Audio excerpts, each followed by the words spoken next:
kita semua dapat berkumpul pada webinar siang hari ini dalam keadaan sehat walafiat. Saya ucapkan selamat datang kepada Dekan, Kaprodi, dan peserta yang telah hadir pada acara webinar The Art of Copywriting.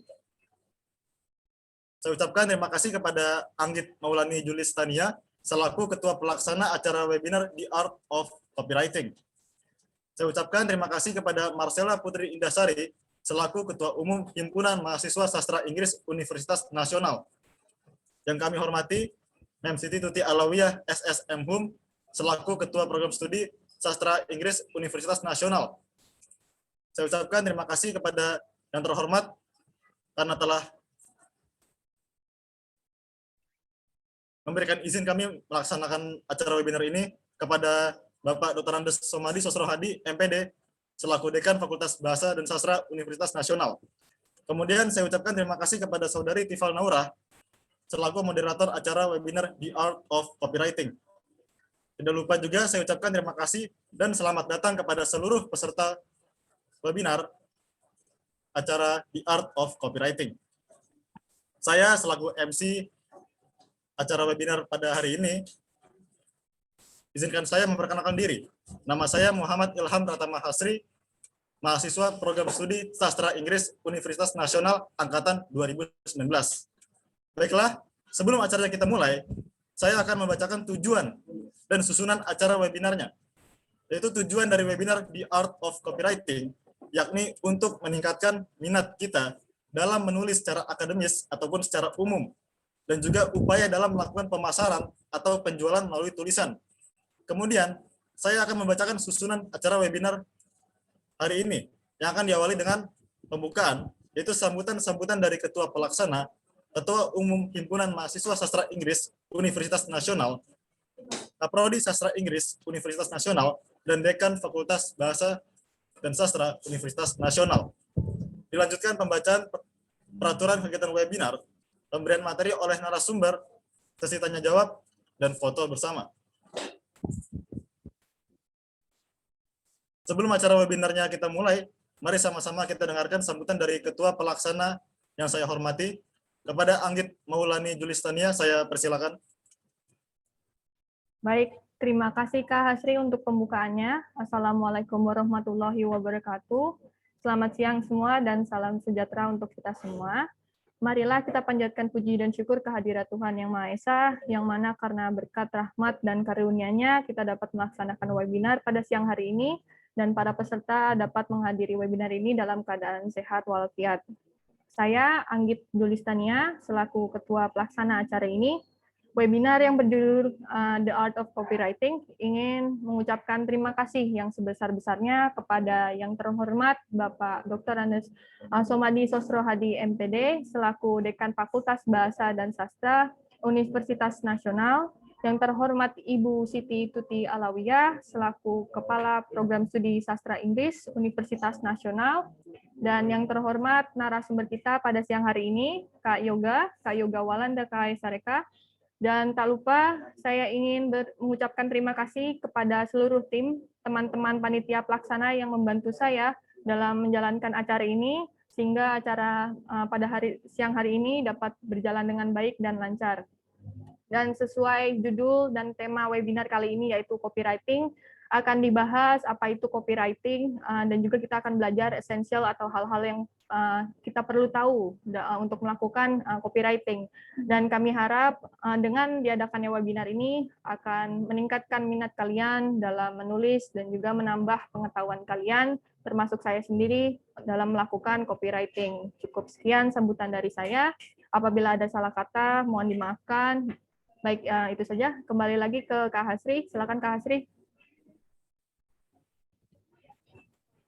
Terima kasih saya ucapkan kepada Kak Anggit atas sambutan yang telah diberikan. Kemudian, sambutan Ketua Umum Himpunan Mahasiswa Sastra Inggris Universitas Nasional yang saya hormati, kepada Marcella Putri Indasari, saya persilakan.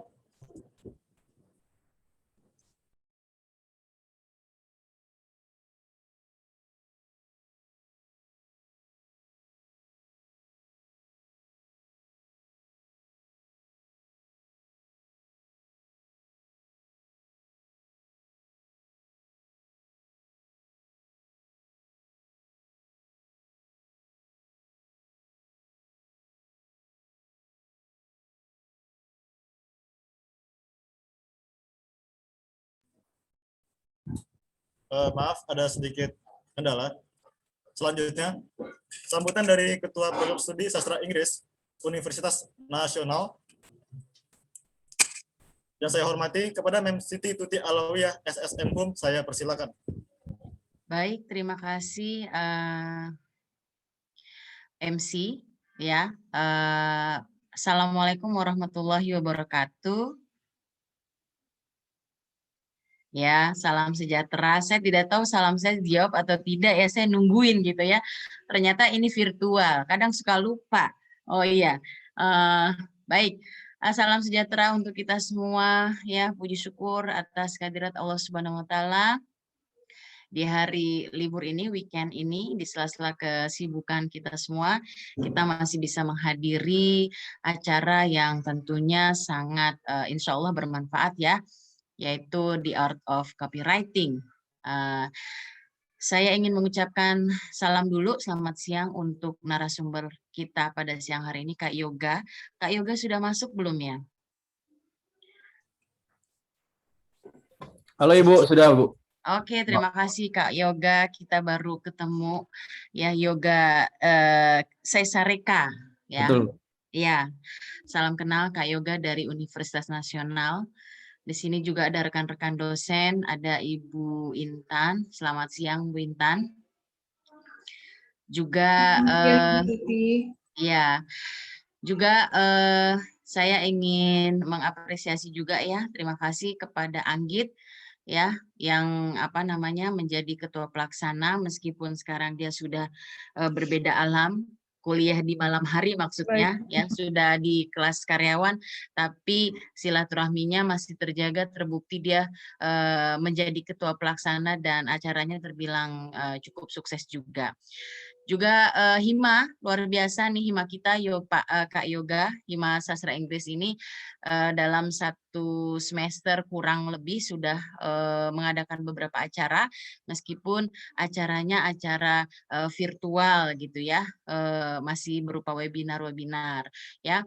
Nah, mudah-mudahan ke depan ya, jika Allah mengizinkan, kita semua diberi kesehatan, semua kembali seperti sedia kala, kita bisa mengadakan acara secara langsung live gitu ya, tapi tidak mengurangi manfaat juga hikmatnya acara kita. Saya rasa semua tim pelaksana di sini, panitia, selalu bersungguh-sungguh ketika membuat acara, jadi mereka selalu benar-benar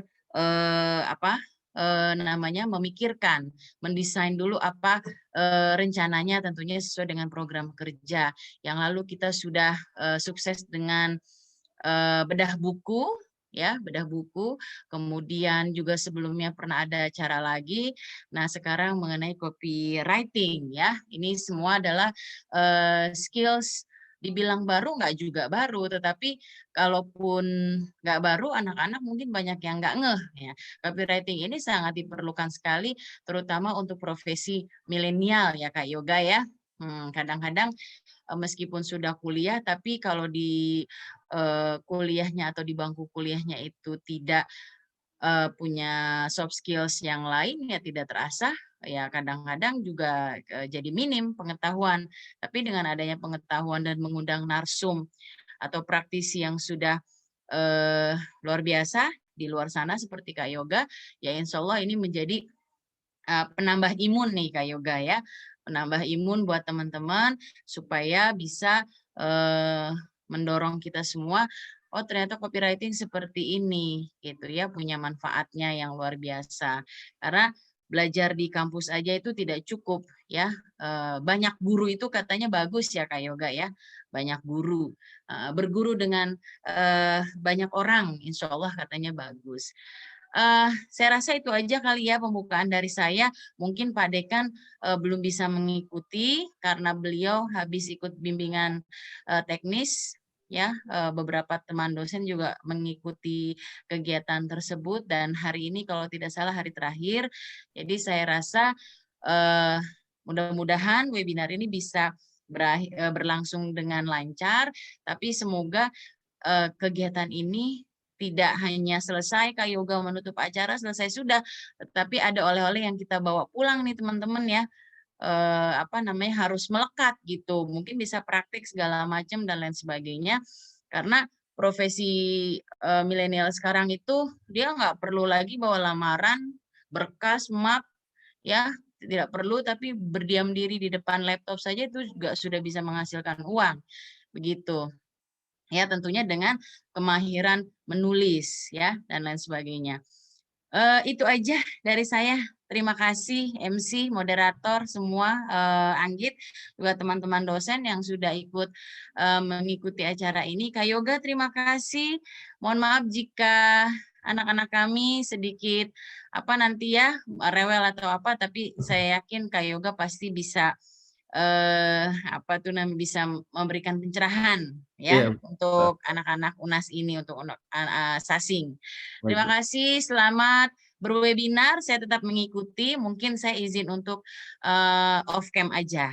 Terima kasih. Wabillahi taufik walhidayah. Wassalamualaikum warahmatullahi wabarakatuh. Waalaikumsalam warahmatullahi wabarakatuh. Terima kasih saya ucapkan kepada Mem Tuti atas sambutan yang telah beliau berikan. Baiklah, sebelum acara kita mulai, saya akan membacakan peraturan kegiatan peserta webinar The Art of Copywriting. Yang pertama, setiap peserta diwajibkan untuk menonaktifkan mikrofon agar mengurangi gangguan suara selama webinar berlangsung dan diwajibkan untuk menyalakan kamera. Apabila peserta memiliki pertanyaan pada saat acara berlangsung, peserta dipersilakan menuliskan atau mengetik nama dan asal instansi melalui kolom chat di room Zoom. Kemudian mengaktifkan mikrofon untuk langsung menanyakan pertanyaan ke narasumber. Peserta diwajibkan mengikuti kegiatan webinar sampai selesai. Peserta wajib mengisi presensi pada akhir acara guna mendapatkan e-sertifikat. Dan setelah pemaparan materi oleh narasumber, akan ada pengumuman pemenang door prize pada akhir acara. Baiklah, selanjutnya kita masuk ke dalam sesi acara inti yang sudah kita tunggu-tunggu, yakni pemberian materi oleh Kak Yoga Sesareka, yang dimana nanti juga akan dipandu langsung oleh Saudari Tifal Naurah selaku moderator. Kepada Saudari Tifal Naurah, saya persilakan.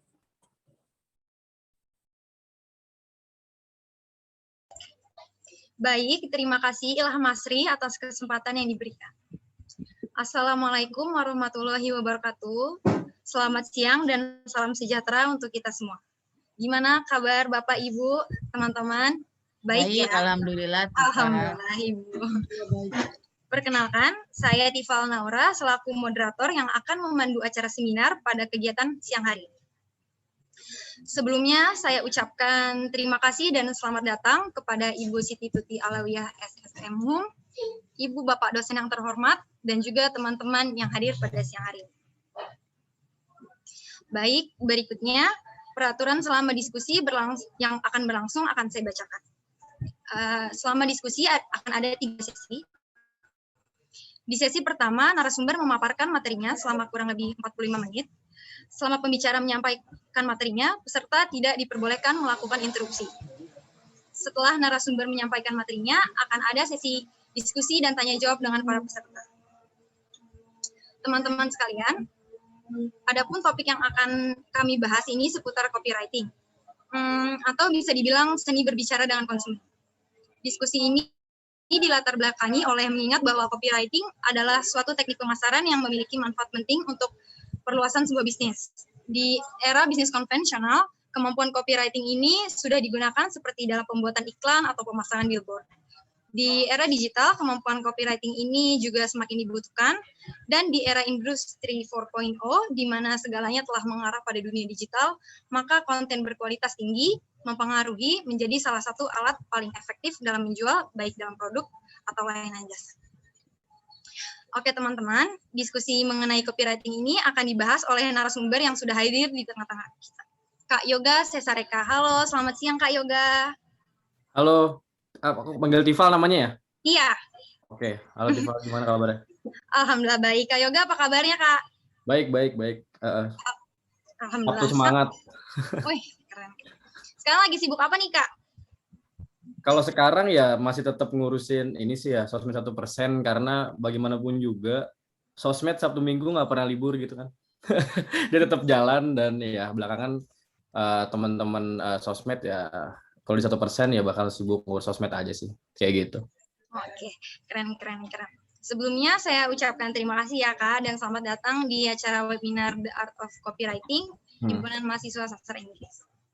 Jadi gini nih Kak, sebelum kita masuk ke sesi pemaparan materi yang akan disampaikan oleh Kak Yoga, izinkan saya dulu ya Kak untuk membacakan CV dari Kak Yoga. Boleh silakan. Oke.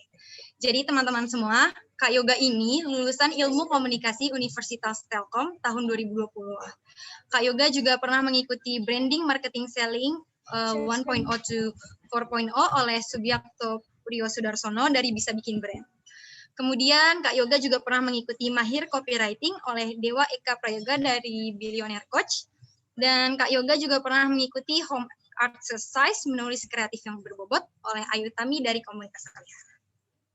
Selanjutnya, Kak Yoga saat ini bekerja sebagai manajer media sosial dan copywriter di 1% atau biasa dikenal dengan Indonesian Life School. Kak Yoga juga berpengalaman sebagai Movo Rangers copywriter di Forum Anak Nasional dan sebagai Public Relation Internship Program di LIPI dan yang terakhir sebagai surveyor atau interviewer di Litbang. Baik, selanjutnya kita masuk ke acara inti yaitu pemaparan materi seputar copywriting. Nah, sebelumnya nanti saat pemaparan materi, Kak Yoga akan memberi jeda 4 kali untuk peserta yang ingin bertanya di setiap jeda tersebut. Bagi yang ingin bertanya nanti, silakan tulis nama di kolom komentar, dan peserta yang terpilih akan disebutkan namanya oleh saya, lalu boleh bertanya dengan menyalakan mikrofonnya ya. Dan tolong sebutkan identitas terlebih dahulu ya teman-teman sebelum bertanya nanti. Baik, kita langsung masuk ke acara inti, yaitu pemaparan materi yang akan disampaikan oleh narasumber kita, Kak Yoga. Untuk Kak Yoga, saya persilahkan. Oke, thank you, Tifal. Mungkin minta tolong aku dijadiin co-host ya, biar bisa share screen. Oh, baik.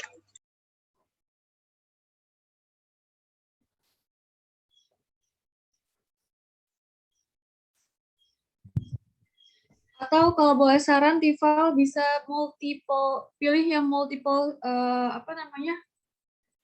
persons kalau nggak salah. Jadi siapapun bisa share screen. Oke, baik. Oke, kayaknya sepertinya aku udah bisa sih, coba ya. Aku coba dulu ya. Oh ya, udah kelihatan ya? Udah di setting itu sama adminnya, Mimin. Oke. Sudah kelihatan ya, teman-teman ya, berarti? Sudah. Sudah, Kak. Oke, sebelumnya aku greeting lagi ya. Terima kasih teman-teman yang udah semangat nih pengen belajar, terutama soal copywriting ya. Dan tadi sudah dijelaskan sama Ibu Siti, bener banget. Sekarang kayaknya copywriting tuh kalau aku main keluar gitu ya ke teman-teman itu jadi satu profesi yang seksi. Karena kenapa? Karena basically ini nggak mengharuskan kita untuk datang ketemu orang gitu ya. Dan kalau teman-teman tahu, belakangan juga banyak bisnis digital yang banyak muncul, tapi kita punya batasan untuk tidak ketemu orang. Dan copywriting itu salah satu metode untuk menggantinya ya. Kalau teman-teman dulu mungkin tahu ada yang namanya sales, ya orang yang ketemu konsumen untuk menawarkan satu produk. Sekarang aku belajar ya, aku melihat bahwa fenomena ini diganti dengan fenomena yang disebut copywriting ini. Gitu, karena pada dasarnya memang copywriting itu teknik berjualan ya, tapi menggunakan tulisan. Kayak gitu. Dan kalau teman-teman perhatikan juga, sekarang bisnis banyak banget di sosmed juga, mungkin teman-teman kita bangun tidur gitu ya, ketika lagi jam istirahat makan siang atau lagi istirahat di sore hari gitu kan, sering lihat sosmed dan pasti ngeliat jualan kan di sosmed, tadi di Instagram atau di medsos lain. Dan tulisan-tulisan itu sebenarnya tulisan jualan ya teman-teman. Kalau misalnya teman-teman datang ke Instagram oil shop, let's say gitu, dan sebenarnya itu dibuat oleh copywriter dan nama tulisan itu adalah copywriting gitu. Tapi mungkin aku bakal sharing ya di diskusi ini. Nanti teman-teman kalau misalnya ada interupsi silahkan, tadi sudah dijelaskan juga ya. Aku pengennya sebenarnya santai sih, aku pun juga masih banyak belajar gitu, dan kita lebih banyak sharing aja gitu. Oke. Nah, ini quotes yang ini ya, sering aku jadikan patokan ya untuk menulis, terutama menulis copy text ya, copywriting. It doesn't matter how fantastic your product or service is, you can tell anybody about it.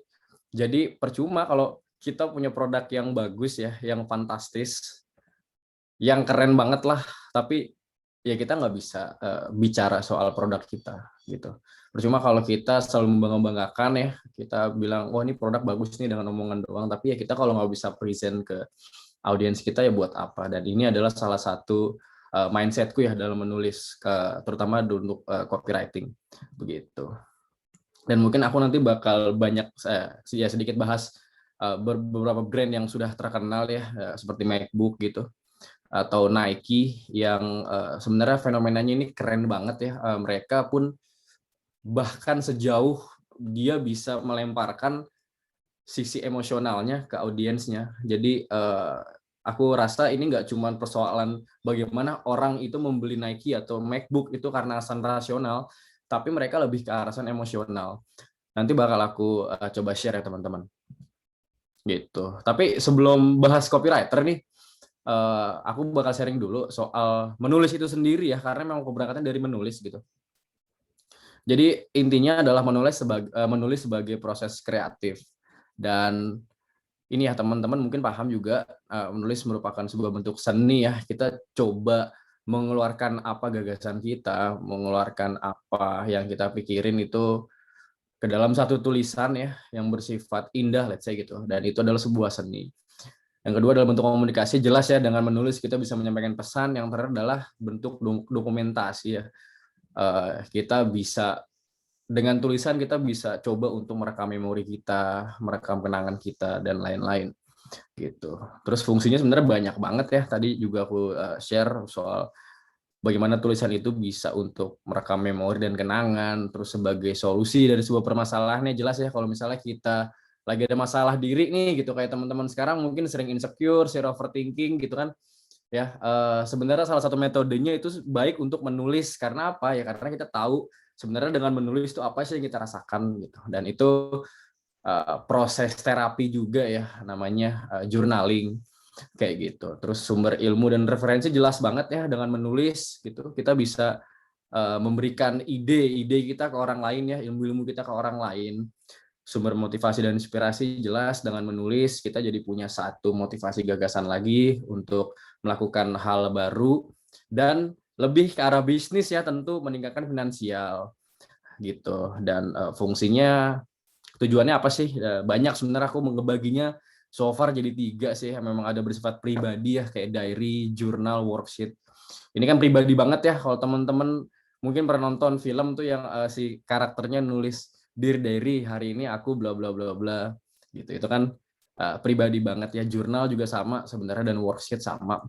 Terus proses intelektual ya, kita menumpahkan kecerdasan kita melalui esai, melalui paper ya. Teman-teman yang kuliah pasti sering bikin paper. Terus novel juga.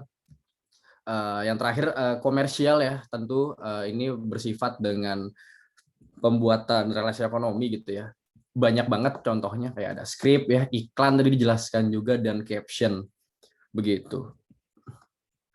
Nah, sebelum nyampe ke copywriting, aku bakal bahas dulu ya, aku bakal sharing dulu soal iklan sebenarnya, karena ini dekat banget hubungannya dengan iklan sebenarnya copywriting tuh. Jadi ini ya, kita tahu kalau selama pandemi itu banyak bisnis yang berubah menjadi digital gitu, karena kan memang kita terbatas dalam dalam pertemuan, dalam kontak fisik dan lain-lain. Jadi digital adalah salah satu solusi yang terbaik dan memang itu menjadi sebuah keniscayaan gitu ya. Semua orang pindah ke digital. Seperti itu. Terus yang artinya apa? Berarti ya ini merupakan sebuah budaya baru gitu. Budaya yang memang pindah dari memang yang tingkatnya konvensional menjadi sebuah sebuah budaya digital gitu. Dan digital daring ya, teman-teman sering nyebut daring, ini sebenarnya merupakan satu peranan penting terutama dalam kancah bisnis sekarang kayak gitu. Dan ya buktinya juga kita selalu menyebarkan informasi, banyak bisnis-bisnis yang menyebarkan iklannya, menyebarkan gagasannya, menyebarkan kampanyenya itu melalui media sosial gitu. Dan memang media sosial ya media yang paling mudah untuk menyampaikan sesuatu dan menyebarkan sesuatu gitu. Dan itu adalah gratis gitu. Oke, ini aku mungkin bahas sedikit ya. Ini dulu aku pernah belajar satu teori gitu ya, yang disebut medium is message. Jadi ini perubahan budaya gitu ya. Kalau teman-teman mungkin flashback ke arah era tribal dulu, di mana emang komunikasi itu masih bersifat ini ya, apa namanya, oral gitu, masih ngobrol, dan ya budayanya mereka berkolektif hidupnya. Mereka bergrup gitu ya, orang-orang zaman purba gitu. Dan setelah itu berkembang ada literate ed ketika sudah ditemukan tulisan ya, komunikasi jadi lewat apa namanya, lewat tulisan, terus lewat surat dan lain-lain. Terus ketika masa print ya, itu berubah lagi ininya, budayanya. Jadi kita melihat banyak iklan-iklan di koran mungkin ya, terus di majalah dan lain-lain. Terus yang terakhir elektronik yang sekarang ya udah banyak muncul, medsos dan lain-lain. Dan sebenarnya kalau kita refleksi ya, ini perubahannya sebenarnya nggak cuma perubahan medium doang, tapi perubahan budaya kita gitu ya. Bahkan sesimpel Gojek aja gitu. Misalnya muncul satu fenomena ojek daring gitu ya. Bahkan dengan fenomena itu ya kita juga berubah budayanya gitu. Yang dulu kita beli itu harus jalan, sekarang tinggal mesen gitu ya lewat online. Dan mungkin banyak banget ya kayak gitu ya, kayak Halodoc ya. Dulu kita mungkin ke dokter harus datang ke rumah sakit atau puskesmas. Sekarang dengan Halodoc kita cuma tinggal bisa chat. Nah, jadi sebenarnya perubahan teknologi komunikasi itu juga merubah budaya kita gitu. Ya, ini sebenarnya sama sih, ini evolusinya, perubahannya gitu. Terus ini sebenarnya bahas apa sih dari tadi, belum nyentuh copywriting gitu kan. Ini sebenarnya aku pengen coba sharing, ini ada perubahan budaya dalam periklanan itu sendiri ya, dan proses bisnis itu sendiri gitu. Kalau misalnya lihat timeline, mungkin dari zaman barter dulu ya, di tahun-tahun zaman dulu gitu kan. Terus ketika muncul marketplace tradisional, banyak pasar dan lain-lain, hingga sampai sekarang yang benar-benar makin kompleks gitu ya. Teman-teman mungkin pernah dengar Google Analytics, pernah dengar Later mungkin kalau misalkan main Instagram, dan itu semua perubahannya sangat cepat, dan pasti di sana juga ada perubahan secara teknik, termasuk bagaimana copywriting itu ada seperti itu. Ya, perubahan antara digital dan tradisional ya di era marketing, dan ini sangat berbeda pendekatannya. Sesimpel kalau dulu mungkin kalau berjualan kita membutuhkan salesman gitu. Sekarang digital kayaknya sudah nggak pakai itu, bahkan di 1% pun kita nggak ada orang salesman. Untuk menawarkan ke audiens kita nggak secara kontak fisik, tapi lewat iklan-iklan kita, lewat ads ya, terus lewat copywriting juga, lewat konten YouTube dan lain-lain seperti itu. Dan digital marketing sebenarnya banyak banget strateginya ya, ada SEO, sosmed, e-books ya, mobile apps dan lain-lain, iklan bahkan seperti itu. Ini kalau teman-teman nanti passionate untuk masuk sosmed ya, dunia persosmedan gitu kan kalau orang sekarang ngomong, banyak banget sebenarnya kompleks untuk digital marketing gitu, SEO, ads dan lain-lain, termasuk copywriting ya teman-teman. Gitu. Dan perubahannya juga sangat cepat gitu ya. Mungkin dulu lewat pamflet, lewat koran, sekarang mungkin ya teman-teman datang sendiri tuh iklan tuh ya. Ketika buka sosmed langsung ada iklan, ketika buka YouTube ada iklan kayak gitu. Jadi perubahannya sangat cepat gitu, dan kita dituntut untuk ini ya, seperti harus masuk dalam kondisi yang seperti ini kayak gitu. Dan ini juga termasuk perubahan ya dalam iklan brand-brand yang besar gitu. Kalau kita tahu dulu ini Nike ya, ini aku browsing Nike ini mungkin di tahun 50-an.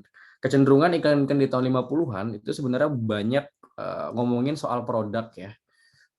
Benefits produknya tuh apa sih? Apakah soalnya bagus, terus warnanya catchy gitu ya, terus nyaman dipakai. Biasanya kecenderungan iklan-iklan di tahun 50, di tahun 40 mungkin seperti itu. Dia masih fokus ke rational benefits ya. Dan setelah berkembang itu berbeda. Iklan lebih banyak menyampaikan idenya, lebih menyampaikan emosionalnya. Jadi bukan rasionalnya lagi yang memang dipikat, tapi emosional si audiens. Contohnya Just Do It ya. Ini bahkan nggak ngomongin sepatu, nggak ngomongin produk, gitu, tapi dia ngomongin Just Do It. Yang satu lagi Find Your Greatness ya, temukan apa namanya kehebatanmu ya gitu. Dan ini kan kita mungkin bingung ya, kok nggak mana produknya itu mana gitu. Dan itu pun berkembang juga, ternyata dalam iklan berkembang juga. Jadi dalam tahap ini gitu, ini disebut sebenarnya sebagai 2.0 ya. Memang ini si iklan ini dia pengen berusaha nangkep si emosional si audiensnya gitu. Jadi sebenarnya apa sih ide apa sih yang harus dicari gitu. Soalnya banyak yang bilang ketika memang orang itu membeli dengan alasan rasional gitu ya, orang itu mungkin tidak bakal menggunakan produk kita dalam jangka yang lama. Cuman ketika memang kita sudah masuk ke taraf emosional gitu ya, itu menjadi satu nilai kebanggaan dalam kita gitu. Kayak misalnya kita pakai produk Nike, kalau misalkan kita berpikir secara rasional gitu, mungkin kita mikir wah ini soalnya bagus nih gitu, ini warnanya keren misalnya, nyaman gitu. Tapi kan sebagian orang yang aku pelajari, orang memakai Nike itu karena ada kebanggaan di dia gitu, ada nilai yang memang dipakai sama dia. Nilai Nike, nilai dalam sepatu itu lompat ke nilai orang secara personalnya begitu. Dan ini merupakan satu kehebatan ya dalam dunia iklan gitu. Dan terakhir ini fenomena Air Jordan ya, bahkan dalam campaign Air Jordan ini ketika orang pakai Nike ya dia bakal sama seperti Air Jordan, seperti Michael Jordan feel-nya seperti itu. Jadi ini perubahan ini ya, penyasaran iklan gitu. Sama kalau misalnya kalau teman-teman tahu jam Rolex ya, jam Rolex itu kan iklannya kan bisnismen ya, orang-orang yang memang high class gitu. Terus bedanya apa sih sama jam biasa gitu? Sekarang aku pakai jam ya sama aja. Sekarang jam 2:30 ya, jamku sama jam aku bukan Rolex ya.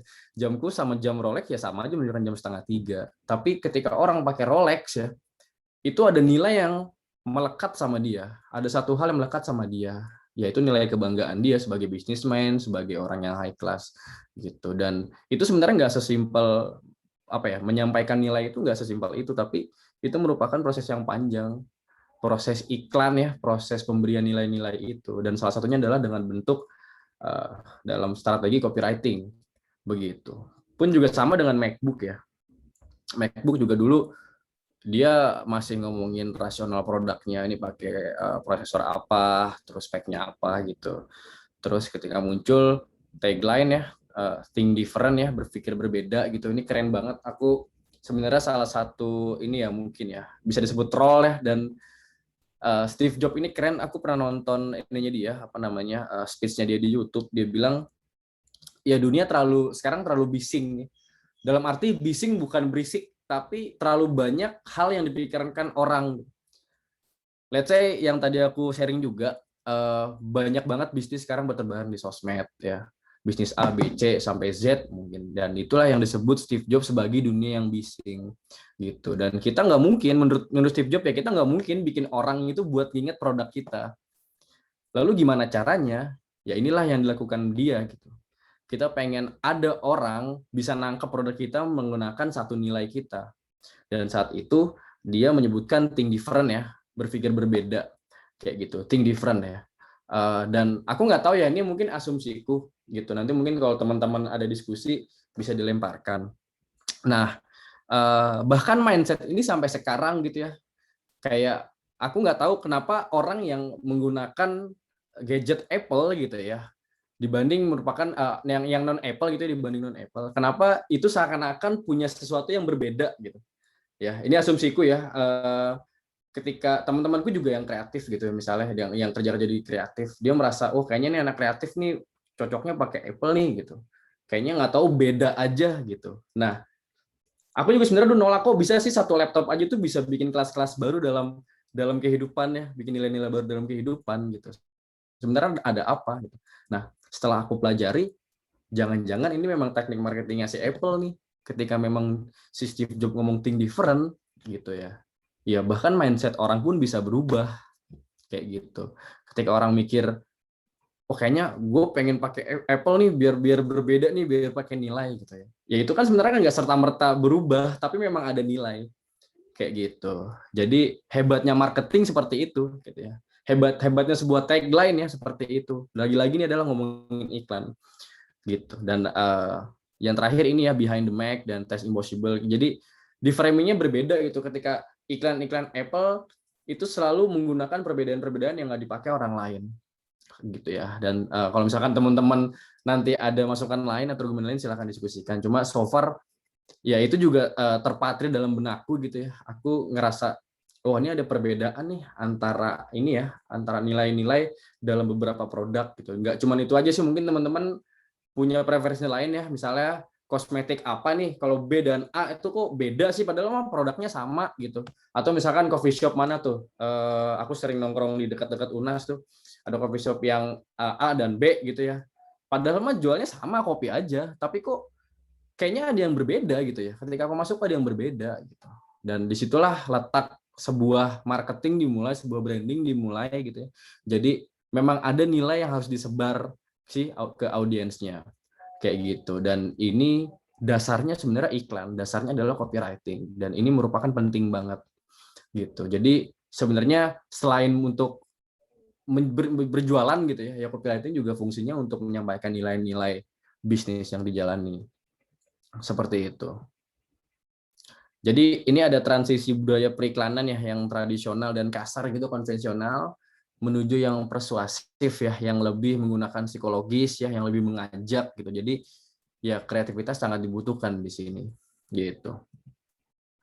Dan ya ini sebenarnya memaksa kita ya, memaksa pekerja kreatif untuk menemukan ide-ide baru, konsep baru. Satunya untuk positioning produk ya, bagaimana kita bisa menyampaikan produk-produk kita ke audiens. Kayak gitu. Nah, terus kita mulai masuk ke bahasan copywriter dan copywriting ya. Terus hubungannya apa sih yang ada aku sharing sama copywriting gitu ya? Apakah terlalu jauh gitu? Ya enggak, karena memang ini dasarnya. Jadi copywriting sebagai menulis dan bentuk alat bisnis ya gitu. Menulis sebagai seni komunikasi dan bisnis sebagai iklan dan metode selling sebenarnya. Dan setelah aku pelajari memang seperti itu irisannya. Jadi memang dalam copywriting itu ada seni menulisnya dan memang ada purpose untuk bisnisnya kayak gitu. Jadi sebenarnya copywriting itu apa sih gitu? Dan apakah semua ini mewakili gitu ya, seni, kerja intelektual, branding dan iklan? Apakah cukup mewakili gitu? Sebenarnya banyak sih ya. Kita bisa menggunakan copywriting itu bahkan untuk branding juga, buat iklan juga dan lain-lain gitu. Tapi sebenarnya ini sih kemampuan kreatif advertising ya. Jadi iklan yang kreatif dalam mengolah kata dan menciptakan naskah periklanan. Jadi memang basisnya itu periklanan copywriting itu, dan dia menggabungkan kerja intelektual dan seni ya untuk memenuhi pesan penjualan. Jadi memang dasarnya seperti itu, untuk memenuhi pesan penjualan gitu. Kalau bahasa kasarnya ya, kita ingin orang tuh beli gitu ya melalui tulisan kita gitu. Kita pengen coba nih ngambil ngambil uang orang itu melalui si tulisan-tulisan yang kita bikin kayak gitu. Dan ini ya skill untuk membuat tulisan yang membuat target market dan audiens merespon sesuai dengan tujuan kita. Tujuannya apa sih ya? Pembaca tuh mengingat, merespon, dan membeli produk-produk kita. Kayak gitu. Jadi memang tujuannya tuh pasti ada ya.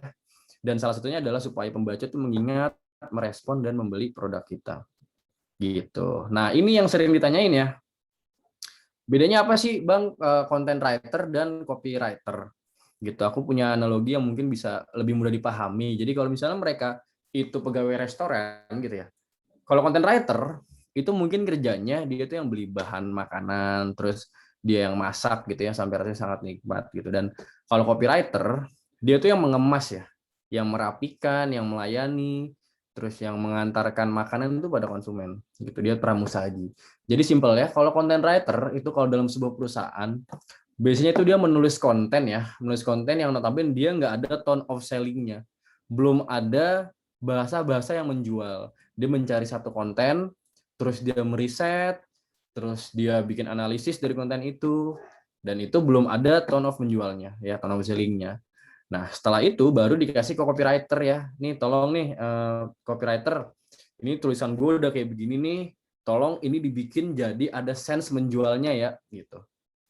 Pun sama di 1% juga aku biasanya kalau nulis copywriting ya itu dari content writer. Jadi sudah ada briefnya, sudah ada outline-nya, skripnya gitu. Nah copywriter tuh fungsinya merubah itu jadi bahasa yang menjual seperti itu. Oke, so far kira-kira ada yang bisa didiskusikan dulu nggak? Aku sebentar ngambil tisu dulu ya.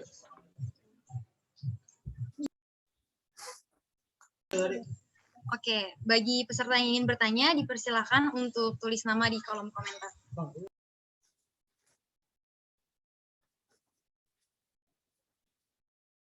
Oke, mungkin semenit aja ya kalau ada pertanyaan gitu. Jadi di awal ini lebih bahas acknowledgement ya, maksudnya apa namanya pendahuluannya gitu, kayak soal iklan tuh bagaimana, terus kenapa copywriting tuh ada dan lain-lain. Jadi kalau teman-teman ada yang mau diskusi dulu silahkan gitu. Kalau nggak ada mungkin aku lanjut dulu ya. Ada nih Kak dari teman Ada. panitia. Oke, silakan. Oke, untuk Adit bisa bertanya, dinyalakan kameranya dan mikrofonnya. Tes. Ya. Kedengeran ya? Oke, terima kasih untuk waktunya, moderator. Saya mau bertanya ke Mas Yoga ini. Menurut saya, mungkin pertanyaannya dulu ya. Pertanyaan itu singkat.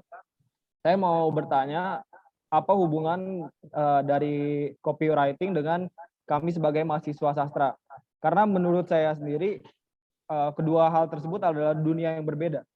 Di sastra kita belajar sesuatu tulisan yang terkait dengan tulisan intelektual, yaitu puisi, novel, prosa.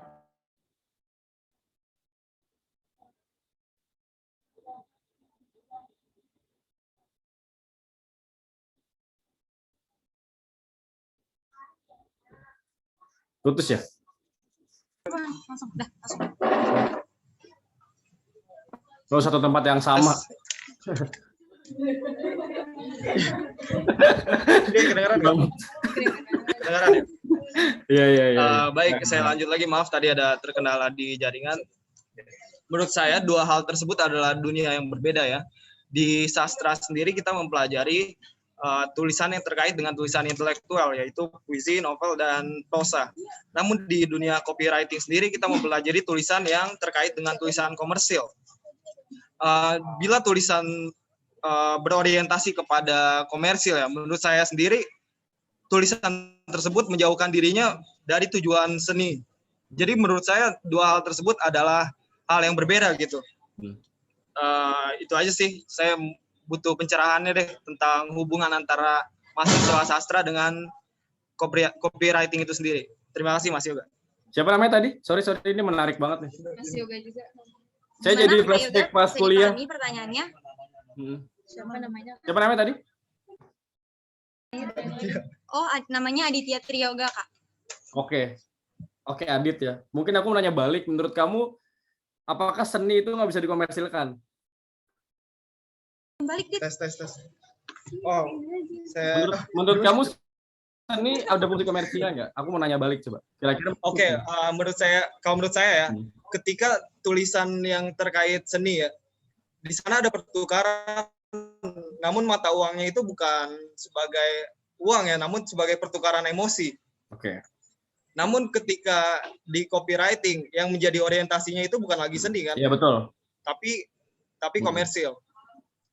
Jadi ya saya minta ini sih penjelasannya, lebih ke hubungannya gitu. Oke, sip.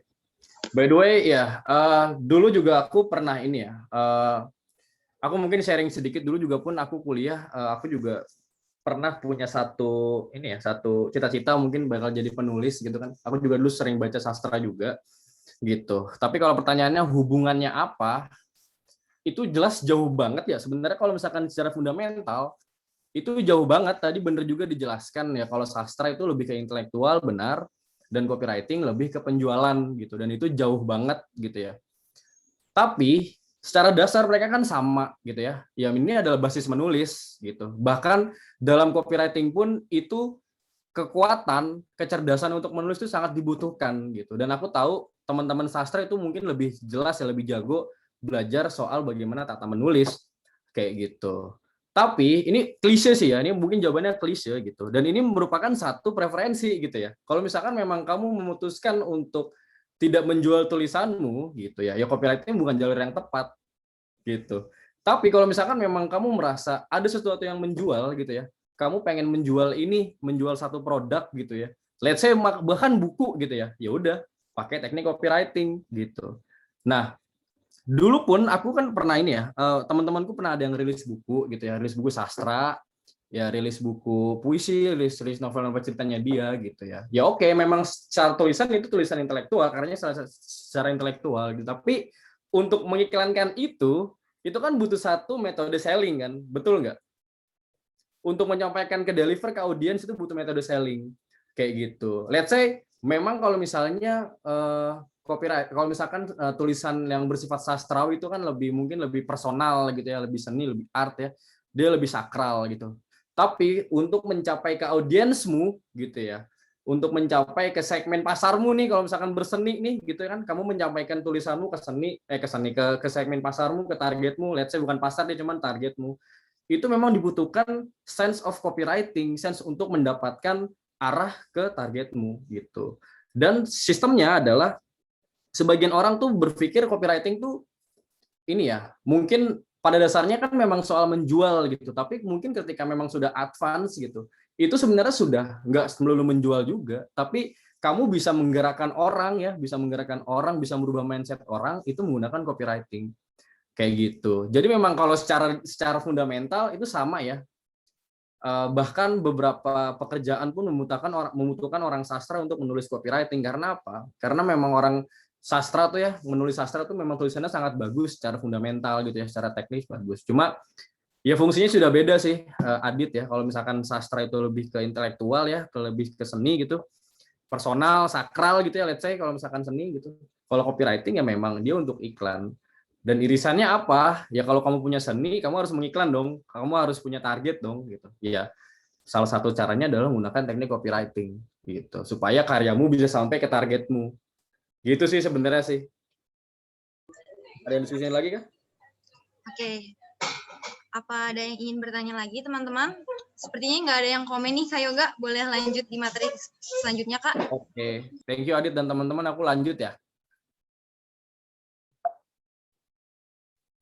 Nah, ini mungkin nyambung ya. Apa fungsi seorang copywriter?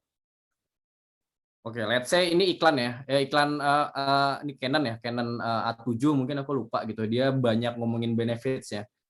24 megapiksel, 30 fps, water resistant ya, anti air dan low light optimizer.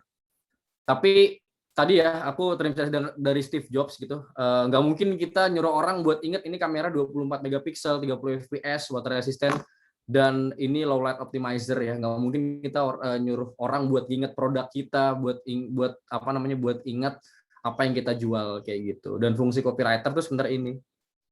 Ya. Kenapa nggak nulis because memories fade ya? Karena kenangan bisa memudar. Karena kenangan memudar, ya beli Canon, beli Sony gitu ya. Nah, itulah fungsinya copywriter. Jadi dia merubah hal-hal yang memang fundamental tadi ya, nilai-nilai produk gitu, itu merubah menjadi nilai-nilai emosional seperti itu. Dan faktanya adalah ini ya, jumlah bisnis digital semakin meledak, semuanya dunia semakin rumit, informasi iklan di mana-mana ya. Dan orang nggak punya banyak waktu, ingat ya, orang nggak punya banyak waktu buat mengerti dan memahami produk kita.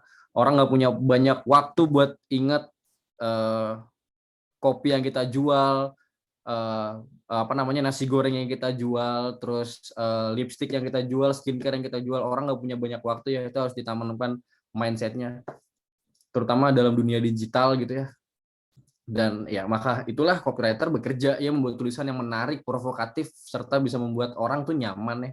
Dan sebenarnya pengen tahu sebenarnya ini tuh produknya bagusnya apa gitu ya, benefitsnya apa gitu. Dan ya nggak cuman konsumen doang sebenarnya, nggak cuman pasarnya doang, tapi kita coba untuk merambah yang lebih luas lagi. Dan itulah kenapa ada copywriter gitu. Terus modal dasarnya apa sih seorang copywriter ya? Aku mulai dari 7 dosa copywriter ya, dan ini masih salah satu motivasiku untuk bekerja ya. Gitu. Yang pertama, menganggap kalau copywriter tuh hanya sekedar menulis ya. Ini tadi mungkin nyambung juga sama pertanyaan si Adit ya. Beberapa orang nganggap tuh copywriter tuh ya udah nulis aja gitu. Kayak menceritakan hal dalam sosmed ya, nulis. Tapi sebenarnya enggak. Copywriter tuh intinya kita bisa menggerakkan orang, kita bisa bikin orang tuh memutuskan sesuatu dari tulisan kita. Jadi kalau sekedar menulis dan nggak ada tone of sell-nya, itu bukan disebut copywriter ya, copywriting gitu, bukan disebut copy text disebutnya. Ya, dan mindset itu memang harus segera coba dibuang gitu ya. Kalau misalkan nulis doang, ya udah, itu sebenarnya nggak masalah. Tapi kalau misalkan pengen ada pesan penjualan, ada pengen kita pengen orang bergerak karena tulisan kita ya, make a decision dari tulisan kita, ya itulah dibutuhkan sebagai teknik yang disebut copywriting gitu. Terus yang kedua, template tidak kreatif sebenarnya banyak formula, banyak di copywriting banyak, ntar juga bakal aku bahas sedikit ya, formula copywriting banyak. Tapi kebiasaan aku juga kadang-kadang masih template gitu ya, masih pakai headline yang sama, masih pakai body copy yang sama gitu. Kita nggak coba pelajari sekarang perbedaannya tuh apa sih, si user kita, si konsumen kita tuh sekarang mikirnya kayak gimana sih gitu. Dan kita salahnya si copywriter tuh kita masih template aja gitu. Seakan-akan robot lah, si audiens seakan-akan robot, padahal mereka tuh manusia yang bahkan hari ini itu bakal berubah pikirannya dengan hari kemarin dan hari-hari selanjutnya. Kayak gitu. Terus terlalu kaku dan tidak open minded ya, kita kaku, kita pengen coba ngasih ide kita punya ide apa, kita kasih ke iklan itu, tapi kita nggak open minded, kita nggak tahu nih si usernya, si customer kita ini sebenarnya mereka tuh butuh apa, mereka tuh ada masalah apa gitu. Jadi itulah yang disebut kaku, kita selalu memaksakan idealis kita dalam tulisan kita gitu. Jadi sebenarnya batas komprominya di sini ya. Aku sebagai copywriter pun gitu, aku kadang-kadang suka bentrok. Aku juga mungkin punya teknik tulisan sendiri. Aku juga kadang-kadang suka nulis puisi gitu ya. Tapi aku nggak bisa ngasih idealisku dalam tulisan copywritingku gitu. Karena apa? Ya karena aku berurusan dengan audiens, dan audiens itu berbeda-beda sifatnya. Tergantung bagaimana bisnis bekerja, bagaimana si perusahaan bekerja. Kayak gitu. Jadi nggak bisa kita bener-bener kaku ya. Kita punya gaya A nih, tulisannya A, kita tulis dalam iklan. Itu pasti nggak sesuai dengan persona, nggak sesuai dengan target audiens yang kita sudah tentukan di awal gitu. Terus berpikir kalau skill ini adalah sebuah bakat ya, ini menarik banget. Banyak orang yang bilang kayak, kayaknya lu bakat deh jadi copywriter gitu, kayaknya lu bakat jadi pemain bola, kayaknya lu bakat jadi musisi gitu ya. Ya, sama juga copywriter juga berpikir kalau ini bakat, padahal sebenarnya enggak. Di 1% ada satu istilah yang disebut fixed mindset dan growth mindset ya teman-teman. Jadi fixed mindset tuh berpikir kalau segala apapun tuh ya sudah melekat, nggak bisa dikembangkan, sudah fix ya, sudah ajak gitu. Tapi kalau growth mindset, kita coba menanamkan bahwa semuanya itu bisa dirubah, termasuk skill kita, termasuk bakat kita sendiri gitu ya. Kayak aku juga punya satu renungan gitu ya.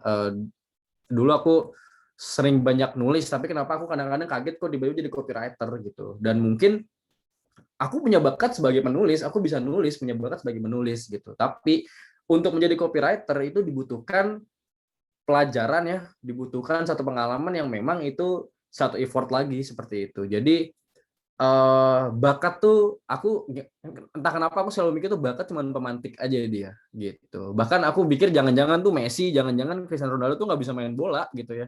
Ya bakat mereka lari aja, lari cepat gitu ya, terus suka olahraga, tapi mereka jago karena mereka latihan tiap hari ya, ketika orang tidur mereka latihan dan lain-lain gitu. Dan ini ya mindset yang harus dirubah gitu. Bakat tuh menurutku cuma sebagian kecil aja, tapi yang menjadikan orang ya tadi ya, growth mindset-nya itu, orang berpikir kalau misalkan dengan belajar mereka pun bisa, termasuk dengan copywriting. Jadi kalau teman-teman pengen jadi copywriter nih gitu, terus teman-teman mikir kayaknya gue nggak bakat deh gitu. Nah, saranku coba dikesampingkan hal seperti itu. Kalau misalkan teman-teman ngerasa teman-teman suka menulis dan pengen coba jadi copywriter gitu ya, ya udah tanamkan growth mindset ya, teman-teman harus latihan yang banyak untuk mencapai hal itu. Gitu. Terus perfeksionis tidak convert goal ya.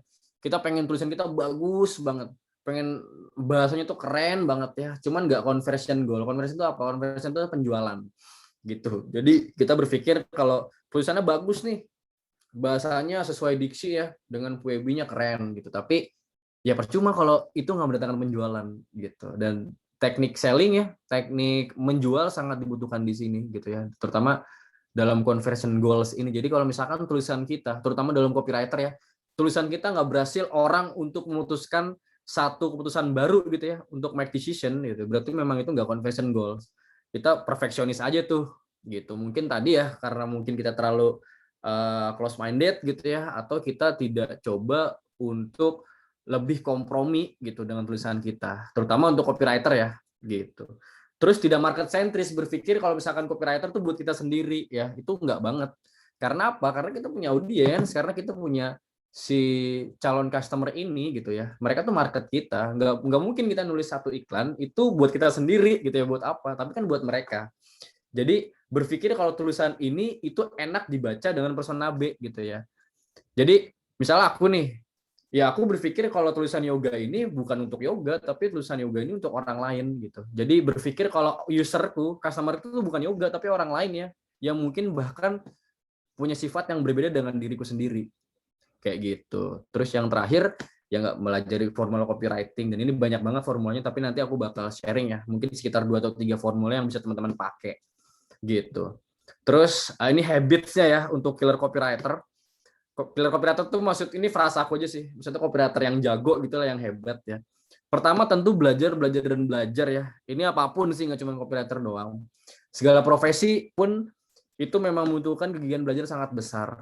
Kayak gitu. Terus selalu kepo ya, ragu-ragu dan gak pernah puas gitu. Selalu mikir kok kayaknya copywriting gue ada yang kurang nih gitu. Tulisan gue ada yang jelek nih gitu. Selalu coba seperti itu ya. Nggak selalu puasnya cepat gitu. Kita kepo, ragu-ragu ya, selalu skeptis ngelihatnya nih kok kayak ada yang kurang nih, apa yang harus diimprove nih, apa yang harus aku pelajari lagi gitu. Dan ini penting ya, berpikir sebagai marketer dan seller. Copywriter yang bagus menurutku dia nggak cuma mikir untuk menulis doang, tapi dia berpikir untuk tahu bagaimana tulisannya nyampe ke audiens gitu ya. Bagaimana tulisannya ini bisa masuk ke psikologi audiens gitu. Dan ini merupakan satu teknik marketing ya. Jadi nggak cuma menulis doang, tapi berpikirnya tuh sudah sampai gimana nih kalau misalnya dalam headline ini orang tuh bisa langsung beli gitu. Dengan CTA ini ya, dengan ending closing tulisan yang ini, orang tuh langsung membeli produk kita. Gitu. Jadi memang harus berpikir sebagai marketer gitu ya. Bahkan kita harus tahu persona si audiens kita. Orang ini umur berapa, orang ini kebiasaannya apa, orang ini sukanya apa gitu. Itu detail banget ya. Itu bayar persona namanya. Nanti aku ada slide sendiri juga gitu. Terus luangkan waktu untuk riset, jelas karena zaman semakin berubah, semakin budaya juga berubah gitu. Kalau misalkan kita masih pakai teknik yang sama, kalau kita masih gunakan performa yang sama, itu bakal ketinggalan mungkin gitu. Karena ya zaman berubah, kita harus masuk ke zaman yang baru gitu ya. Terus selalu lakukan A/B testing. A/B testing itu apa? Jadi sebenarnya ini metode untuk membandingkan dua karya. Misalnya let's say aku nulis copywriting A dan copywriting B gitu. Terus aku bingung nih, ini mana nih yang bagus buat audiensku tuh yang mana? Yang bagus buat penjualan tuh yang mana gitu ya. Solusi terbaik adalah ya udah pakai aja dua-duanya, posting dua-duanya. Setelah posting baru kita bisa lihat tuh analisisnya tuh. Kayak misalnya, wah nih A kayaknya enggak deh, kayaknya yang bagus B nih gitu. Nah, berarti B so far optimal kan. Nah, setelah B ada, baru ntar teman-teman bikin C lagi nih. Kayaknya nih bisa nih di adjust nih, kita bikin nih yang baru yang C gitu ya. Nah, baru besoknya running B dan C. Ya, jadi proses dialektikanya di sana loh. Ada tabrakan di sana dan teman-teman dapat satu yang baru gitu. Itu adalah A/B testing. Apapun sebenarnya seperti itu sih. Proses belajar pun gitu ya. Proses dalam segala hal pun begitu. Kalau teman-teman ragu menjalankan dua hal, ya udah kenapa nggak ditabrak aja dua-duanya gitu loh. Dan ya jangan takut gagal, karena kalau misalkan teman-teman nggak gagal gitu ya teman-teman nggak tahu apa yang bakal jadi optimal, bakal jadi pelajaran yang hebat, terutama buat copywriting yang teman-teman tulis gitu. Terus kuasai formula dan metode copywriting ya, jelas. Terus still like an artist ya. Ini keren banget ya frasanya, still like an artist. Mungkin teman-teman juga pernah dengar bad artist copying, great artist stealing. Jadi sebenarnya idenya tuh udah banyak banget, bahkan copywriting tuh sudah banyak banget idenya. Tapi nggak mungkin kita mengkopas itu kan. Nggak mungkin kita ujuk-ujuk plagiarisme misalnya, ujuk-ujuk kita mencoba memindahkan copywriting A gitu yang menjadi copywriting kita, itu nggak mungkin. Tapi still maksudnya adalah kita mencuri idenya gitu. Ini yang menarik dari ide ini itu apa nih gitu. Yang bisa kita adjust tuh apa? Dan itu yang disebut still. Ya, jadi great artist stealing ya. Kalau misalkan teman-teman sebuah great artist gitu ya. Ya teman-teman harus jago untuk mencuri ide dari benchmark ya, dari patokan yang teman-teman lihat kayak gitu. Oke, so far ada diskusi lagi ya? Ya, untuk teman-teman, ada yang ingin bertanya? Kalau ingin bertanya, dipersilakan untuk tulis nama di kolom komentar. Ada nih Kak yang komen. Oke, dari untuk Muhammad Kusairi, boleh menyalakan kameranya dan mic-nya.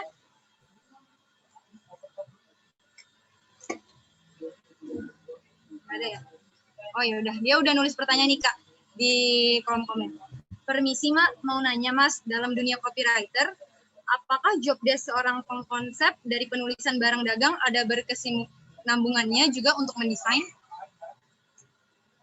Bentar, aku belum paham pertanyaannya nih. Job desk seorang konsep. Oke. Oh, jadi iya sih kalau aku di 1% tuh biasanya kalau aku nulis copy text ya, aku nulis iklan teks buat iklan itu juga aku nulis buat bagaimana desain yang bagus. Kayak misalnya request nih, Bang, ntar tambahin ilustrasi ya, orang lagi sedih misalnya gitu. Tambahin warna oranye ya, Bang gitu. Jadi itu sebenarnya dalam dunia copywriting, dalam dunia pembuatan konten itu wajar sih. Jadi kita juga bisa request ke desainer kayak gitu. Oke, gimana untuk Muhammad Kusyari? Apa bisa dipahami jawaban dari Kak Yoga? Oke, udah kali ya. Selanjutnya nih Kak dari Zakia Rahmah. Zakia Rahmah boleh nyalakan kamera dan mikrofonnya. Iya, Tifal. Mau nanya, kalau jadi copywriter itu dalam suatu perusahaan itu kan bisa bekerja sendiri atau ada tim khususnya juga. Jadi kerjanya tuh kerja sama partner lainnya yang jadi yang sebagai copywriter juga. Oke, jadi kalau misalnya ini ya, kalau apa namanya, kalau copywriter itu memang sebenarnya individual ya, tapi pun bertim juga no problem.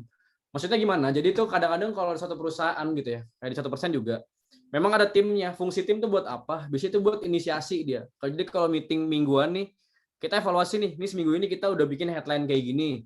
Terus coba ya ke depan kita bikin headline B nih gitu.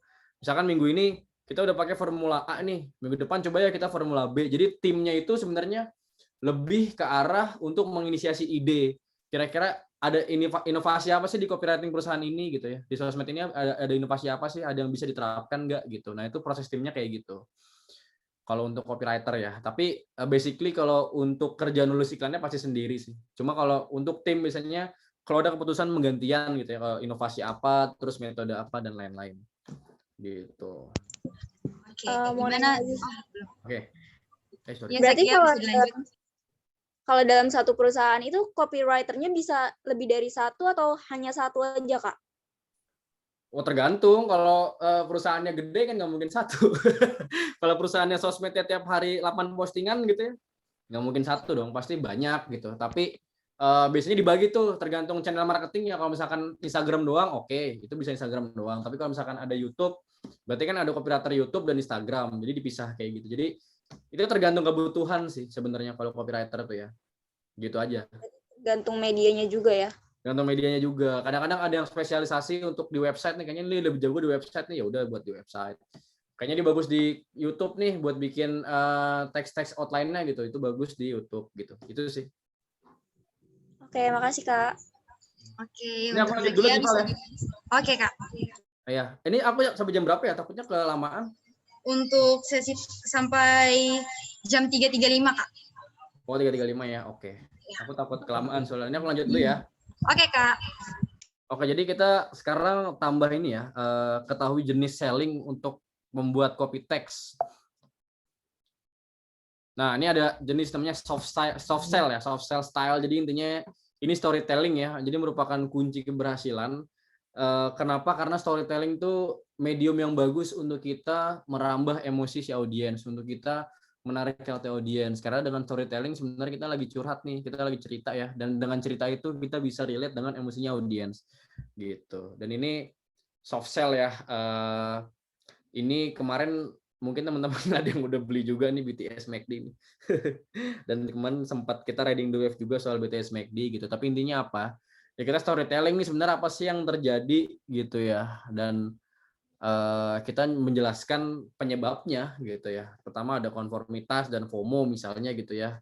Jadi dari satu fenomena kita jelaskan dengan cerita lain.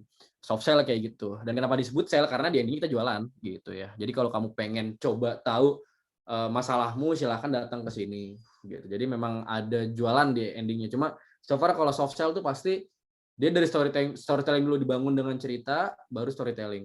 Baru penjualan kayak gitu. Terus kalau hard sell dia lebih ke to the point ya. Nah, ini langsung nih ada masalah, langsung jualan. Nah, disebut hard sell. Jadi bener-bener langsung blok jualan gitu, intinya mau jualan. Gitu. Nah, ada lagi satu lagi. Half hard sell lah, ini gabungan nih antara soft sell dan hard sell. Jadi dibagi nih, kita memang ada storytelling ya gitu, terus memang ada jualannya juga gitu. Nah, ini soal quarter life crisis ya, dulu nih aku yang nulis di bulan apa ya, kalau nggak salah bulan November gitu ya. Ya, aku awalnya pengen cerita dulu sih kenapa orang merasakan quarter life crisis, terus apa yang mereka rasakan dan lain-lain. Sisanya aku coba kasih tawaran produk ya tentunya gitu ya, dengan ikut webinar, dengan benefits dan lain-lain gitu.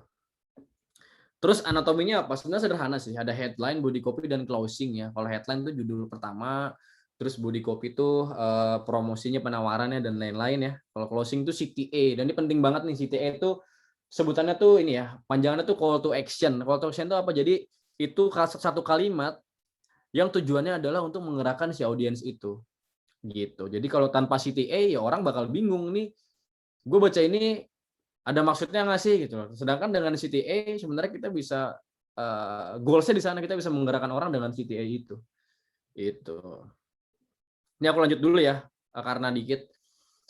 Terus langkah yang kita perhatikan sebelum menulis copy text, yang pertama tentu kita harus kenalin diri ya. Jadi kalau teman-teman ingin mulai berbisnis, pengen mulai jualan, pengen coba pengen coba mengiklankan sesuatu gitu ya, atau dalam satu perusahaan yang notabene teman-teman ya bekerja dalam sebuah tim dan teman-teman copywriter gitu ya. Nah, paling penting sebenarnya kenali diri dan produk gitu. Diri itu maksudnya nggak cuma diri sendiri, tapi ya produk yang bakal kita yang bakal kita jual. Karena apa? Kalau kita nggak paham produk, ya apa yang mau ceritain gitu kan?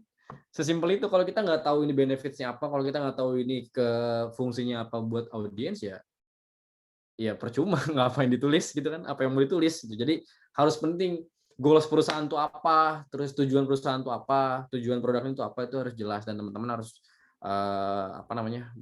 pelajari secara baik-baik gitu.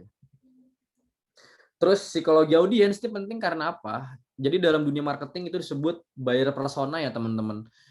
Buyer persona itu apa? Jadi itu tuh sebuah karakter audiens ya. Jadi pentingnya memahami psikologi audiens itu kayak gitu dengan buyer persona. Jadi sebenarnya marketing yang bagus tuh sebenarnya tuh dia tuh nggak mentargetkan semua orang gitu. Jadi ada yang bilang kalau misalkan target lu semua orang, ya berarti lu nggak punya target gitu. Dan itu aku relate sih. Kalau aku pengen berbisnis atau teman-teman pengen berbisnis, terus targetnya semua orang, ya itu nggak ada target sebenarnya.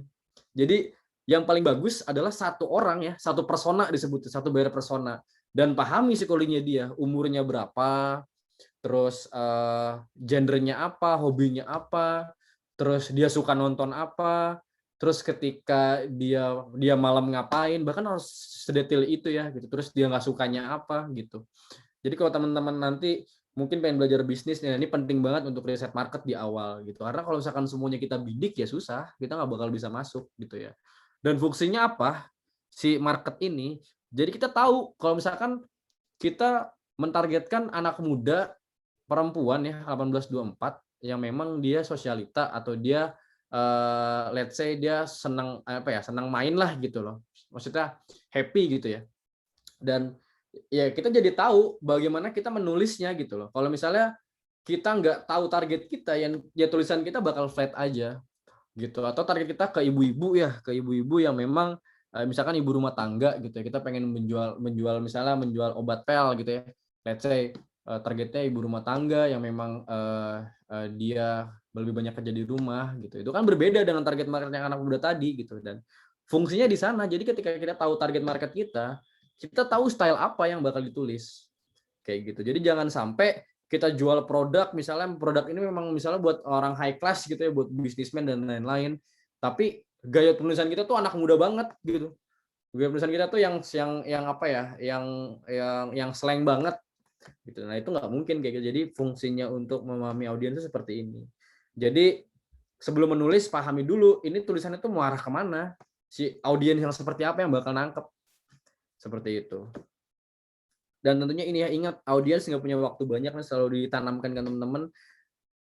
Kecenderungan orang sekarang itu nggak punya banyak waktu buat nginget sesuatu, ya, terutama produk-produk kita. Jadi kita harus fokus ke sela-sela pikiran mereka, kayak gitu. Terus storytelling ya, ini penting banget storytelling karena kalau teman-teman bercerita itu menyentuh banget dan bisa menarik emosionalnya, gitu. Sekarang tadi ada yang nanya tuh, lebih baik emosional kah buat menjual? Nanti bakal aku jelasin juga sih. Terus gantungin. Sebenarnya fungsinya buat bikin orang kepo ya dan tahu, karena orang tuh nggak suka digantungin sebenarnya. Orang tuh nggak suka dibikin gantung, orang nggak suka dibikin kepo gitu. Tapi ini baik untuk copywriter, baik untuk si businessman, karena apa ya? Karena dia bakal nyari terus nih gitu. Sesimpel teman-teman bikin teman-teman nonton Netflix ya, episode kan banyak dan pasti dia itu kegantung kan. Fungsinya sederhana supaya teman-teman tuh bakal nonton episode selanjutnya. Sesimpel itu aja. Dan ya copywriter juga begitu, kita coba bikin gantung, kita coba bikin mereka jadi kayak, aduh kayaknya ada yang kurang nih gitu nih, kayaknya gue harus belajar lagi deh sama produk ini, kayaknya gue mau tahu nih si ini tuh ngomongin kemana sih arahnya gitu. Nah itu fungsi gantungin tuh kayak gitu. Dan terakhir empati ya, empati itu penting kenapa? Karena sebenarnya dalam dunia marketing kan ada satu step lagi ya, kita pengen coba menyelesaikan masalah audiens. Salah satu masalah audiens diselesaikan dengan cara kita mengerti problem mereka, dan empati adalah salah satu jalur untuk mengerti problem audiens kita. Kayak gitu. Nah, aku langsung coba di next lagi ya. Mungkin teman-teman pernah dengar AIDA atau mungkin belum pernah gitu ya. Jadi sebenarnya ini teknik dalam ini sih ya, teknik dalam menulis copywriting gitu. Jadi AIDA tuh dia tuh flow-nya ya. Jadi ada attention, interest, desire, dan action. Dan kalau misalkan menurut riset, AIDA itu sangat efektif. Kalau teman-teman nanti setelah diskusi ini, teman-teman mungkin bisa ngeliat tuh, kalau misalkan si bisnis A itu dia nulisnya pakai formula apa, apakah ini AIDA gitu ya. Nah, seperti itu. Jadi kalau A itu, dia headline ya teman-teman ya, attention-nya. Jadi ada salah satu riset yang bagus menurutku, itu dari Silver Pop ya, dia bilang, kita harus bisa menangkap perhatian pengunjung dalam waktu 8 detik gitu atau kurang. Sedangkan manusia tuh ngedip tuh 4 detik sekali ya. Jadi kalau kita nulis headline itu nggak bisa menarik perhatian audiens dalam 2 kedipan matanya, berarti itu udah gagal si headline-nya gitu. Karena ibaratnya si headline ini untuk jalur menuju ke body copy-nya nih, untuk menuju ke akhir ending-nya gitu. Jadi kalau kita gagal untuk menangkap perhatian orang dalam 2 kedipan matanya doang gitu ya, ya berarti itu mungkin sudah salah sejak headline, sudah kurang sejak headline-nya gitu. Ya ini maksudnya tuh headline bener ya.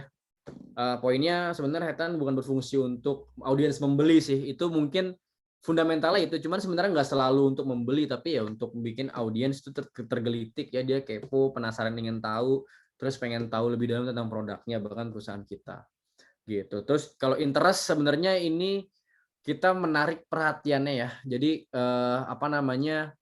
kira-kira masalah apa sih yang mereka alami gitu. Kalau ini dulu aku nulis buat quarter life crisis ya, aku cerita aja ketika dulu aku quarter life crisis aku ngerasain apa sih, ya minimal kan aku nggak tahu tujuan hidup, nggak tahu masa depanku gimana, terus aku ngerasa gagal terus, ngerasa jodohku nggak kunjung datang gitu ya. Itu kan problem dewasa muda ya, karena memang target market 1% kan memang dewasa muda gitu.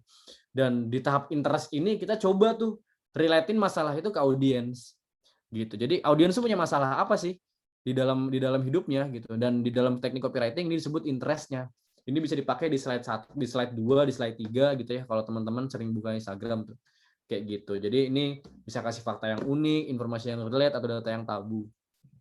Gitu. Terus bisa gunakan wow factor juga gitu ya. Wow factor itu sebenarnya nilai-nilai penting dalam satu penjualan, kayak misalnya 1% gini, misalnya kamu merasa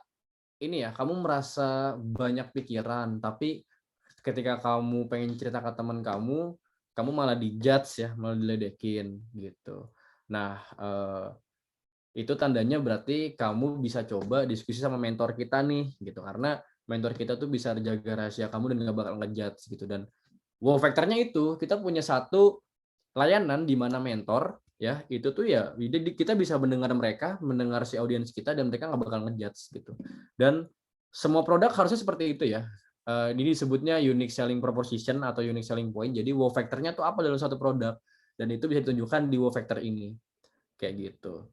Terus kalau desire dia lebih ke hasrat ya, mungkin bisa kasih benefits-nya apa ketika ikut webinar, misalnya dapat worksheet, dapat tes psikologi, terus bisa dapat diskon dan lain-lain. Ini dalam tahap desire, dan desire ini bisa dikasih di slide 3 mungkin atau slide 4 gitu ya. Nah, terus terakhir action ya, tentu CTA, dan ini harus secara halus gitu. Dan pasti kita summary ya, tanya balik gitu, sudah siap belum sih buat mancarin persona dirimu gitu. Pastiin CTA ini nggak blunder, terus jelas dan nggak membingungkan si audiens. Jadi sebenarnya ini formula AIDA ya, dan ini memang panjang banget sih kalau teman-teman mungkin pelajari di bisnis orang lain gitu ya. Ini banyak banget mungkin yang pakai AIDA ini. Nah, ini skemanya ya. Jadi ada cover slide-nya, terus problemnya yang kuning nih, ini A-nya, solusinya di D, dan terakhir CTA-nya A-nya lagi di CTA. Gitu. Terus kok kayak panjang banget sih, Bang? Emang nggak ada yang lebih singkat gitu ya? Jelas ada. Bahkan aku pernah bikin cuma 1 slide doang. Nah, ada satu formula disebut PAS ya, problem agitate solve plus CTA. Ya, ini 1 slide ya, ini aku bikin 3. Jadi ini 3 postingan sebenarnya.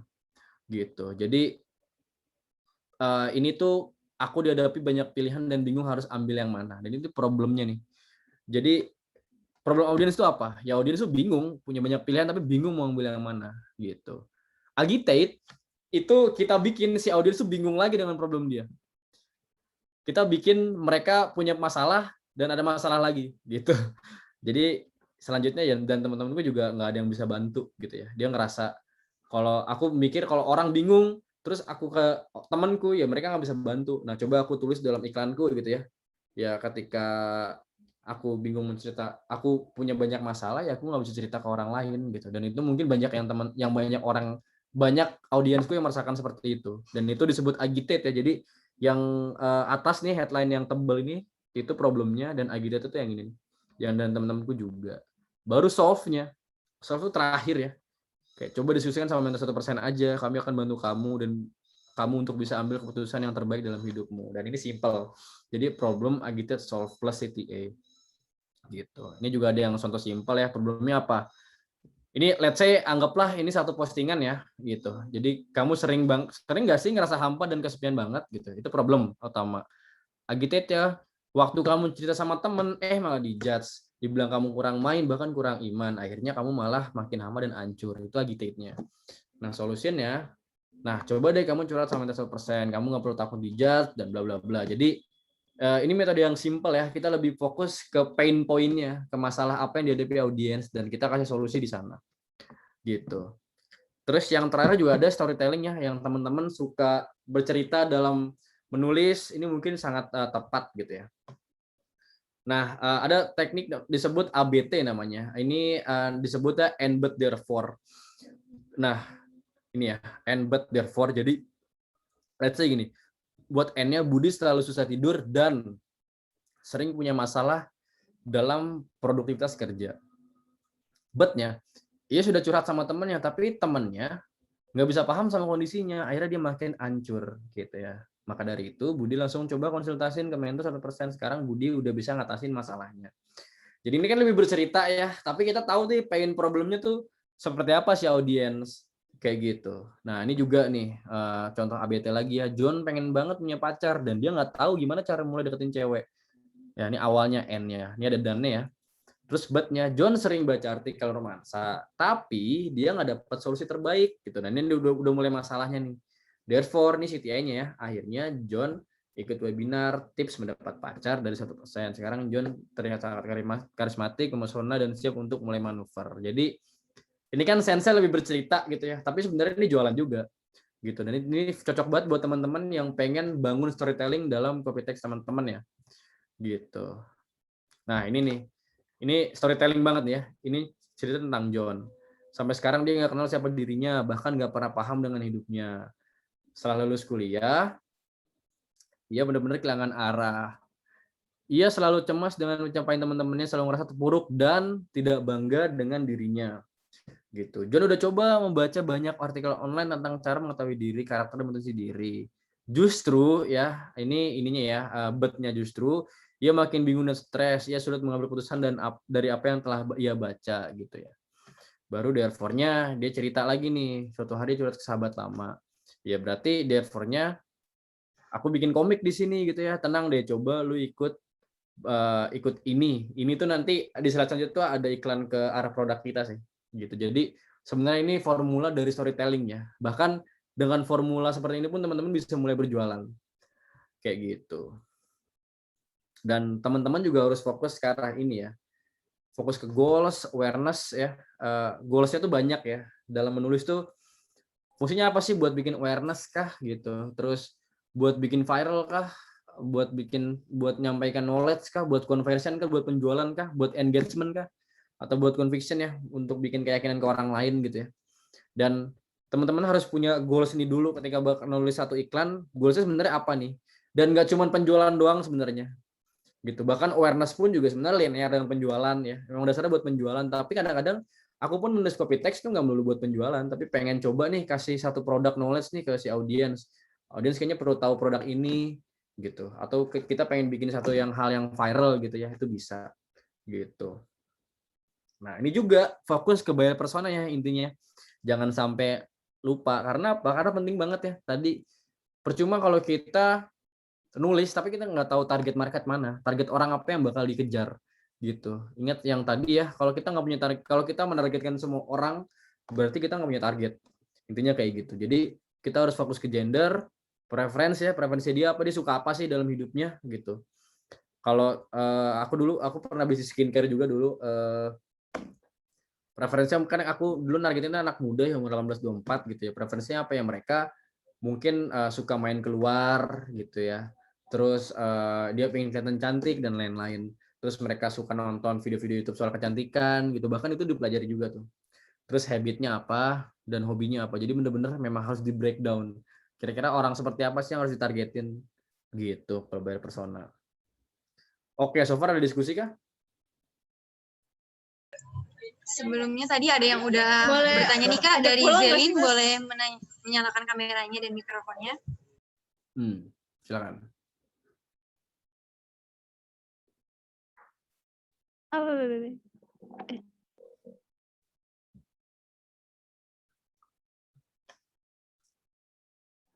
Kak, kameranya tuh backlight, sorry. Oh ya udah, nggak apa-apa. Iya, aku itu ya pertanyaannya kayak yang tertulis juga Kak. Jadi kan tadi menanyakan tentang kakak bahas tentang yang emosi gitu. Jadi sebenarnya akan lebih efektif kita tuh kalau copywriting-nya itu apa ya, seorang copywriter itu dituntut untuk peka gitu ya Kak, dan lebih paham tentang sisi emosional gitu Kak. Betul, karena apa? Karena target untuk jangka panjang ya, apalagi tadi aku sharing soal Nike, soal MacBook. Kalau mereka mikir orang bakal beli dengan alasan rasional doang, ya mungkin nggak bakal sebesar sekarang perusahaannya gitu. Tapi ya bahkan mereka harus menargetkan emosionalnya gitu ya. Yang tadi aku sharing, mungkin sekarang orang pakai Nike bukan mikir dia pakai produk yang bagus, bukan pakai sepatu dengan sol yang bagus, sol yang enteng, terus sol yang kuat ya, warna yang bagus. Kayaknya bukan itu lagi mikir, tapi dia berpikir kalau dia pakai Nike, dia sudah punya satu nilai baru dalam hidupnya. Dia punya nilai emosional lagi dalam hidupnya. Minimal pride-nya dia lah sebagai pengguna Nike. Gitu sih. Dan itu sisi emosional ya. Gitu. Oke Kak, thank you. Terima kasih Kak. Oke, Kak Yoga, ada pertanyaan selanjutnya nih dari Yuvita Ria. Untuk Yuvita, bisa dinyalain kamera dan mikrofonnya. Kalau Kak, ini pertanyaan general sih sebenarnya. Suaranya kedengeran kan ya?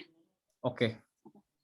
Menurut Kakak sendiri, faktor apa sih yang membuat keberhasilan dalam copywriting?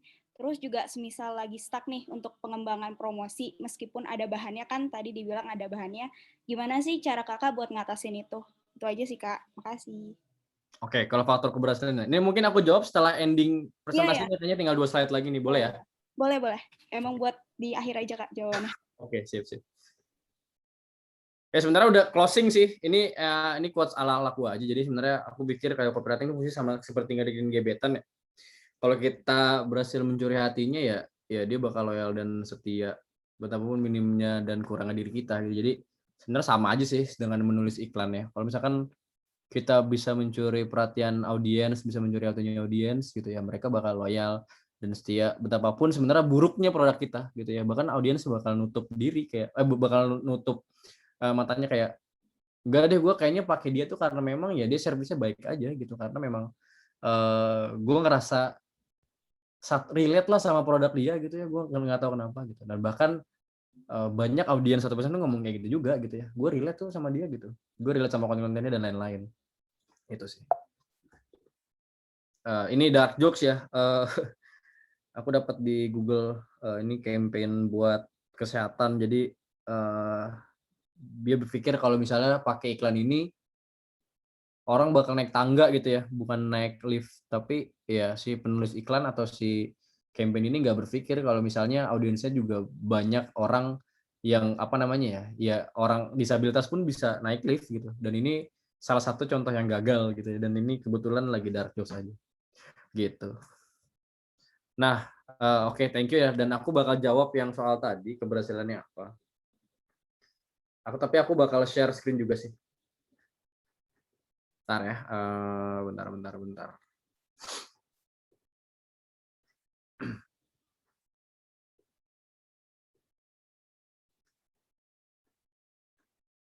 Siapa namanya? JJ tadi ya? JJ.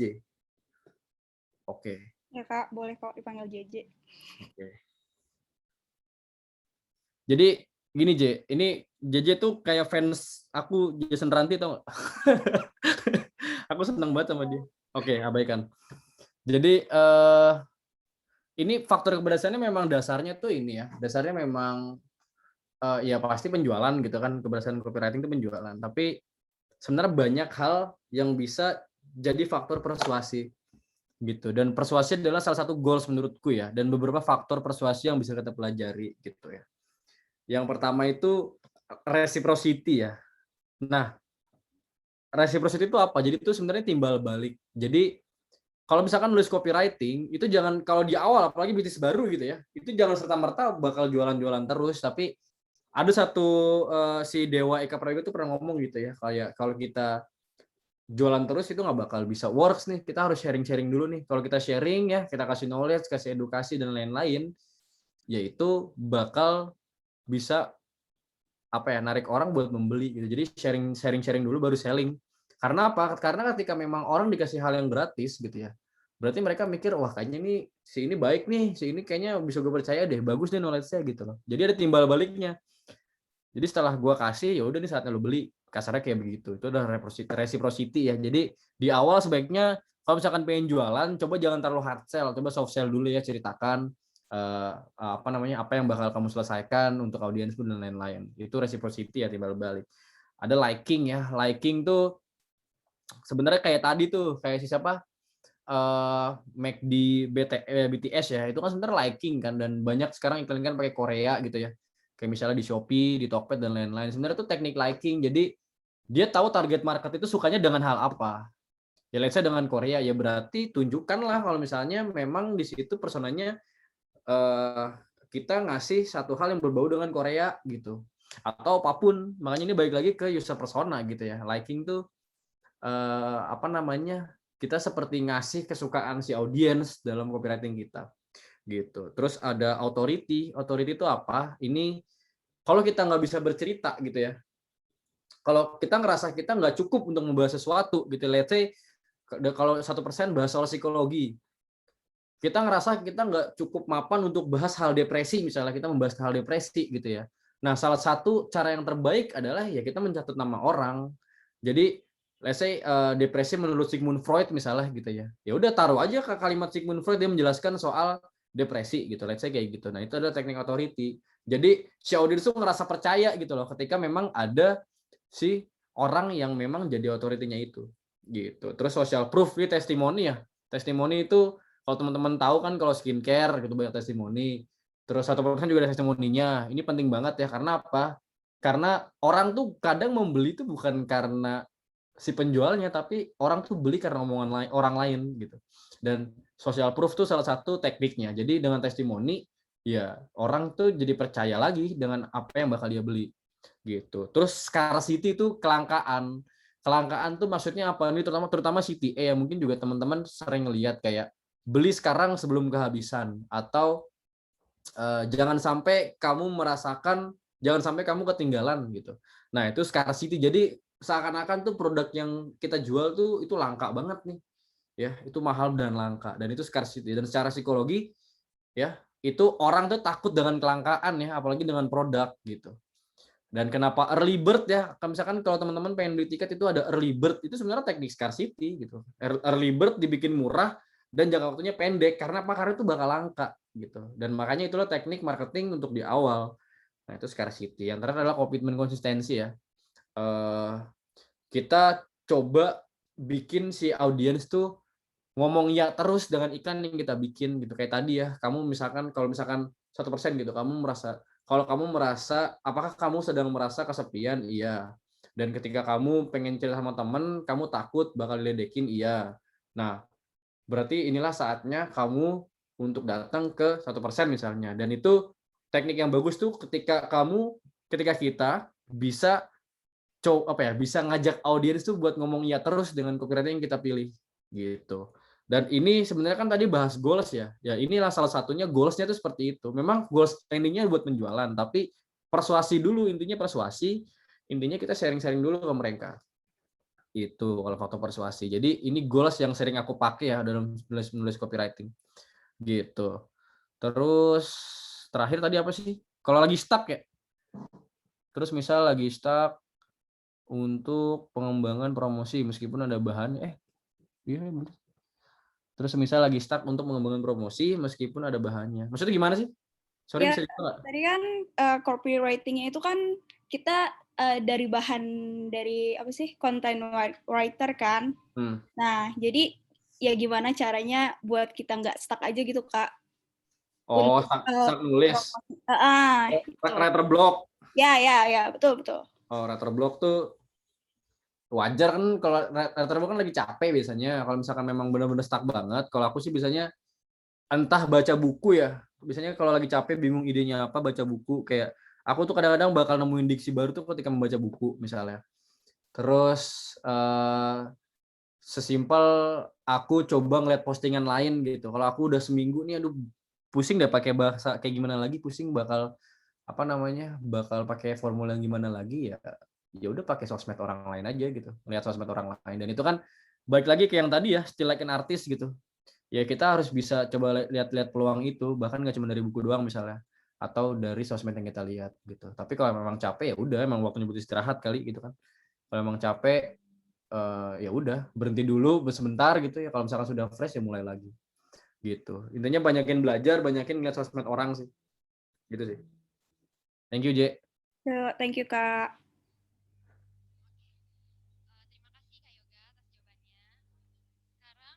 Suaranya kecil, sorry. Gimana? Oh iya, Kak. Maaf. Sudah jelas, Kak? Oke. Terima kasih ya, Kak Yoga, atas jawabannya.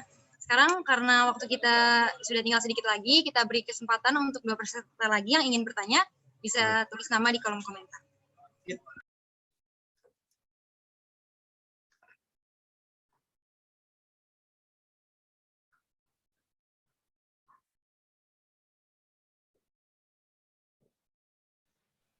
Mau dasarin Pak sih, mau izin gini ya ora perlu aku.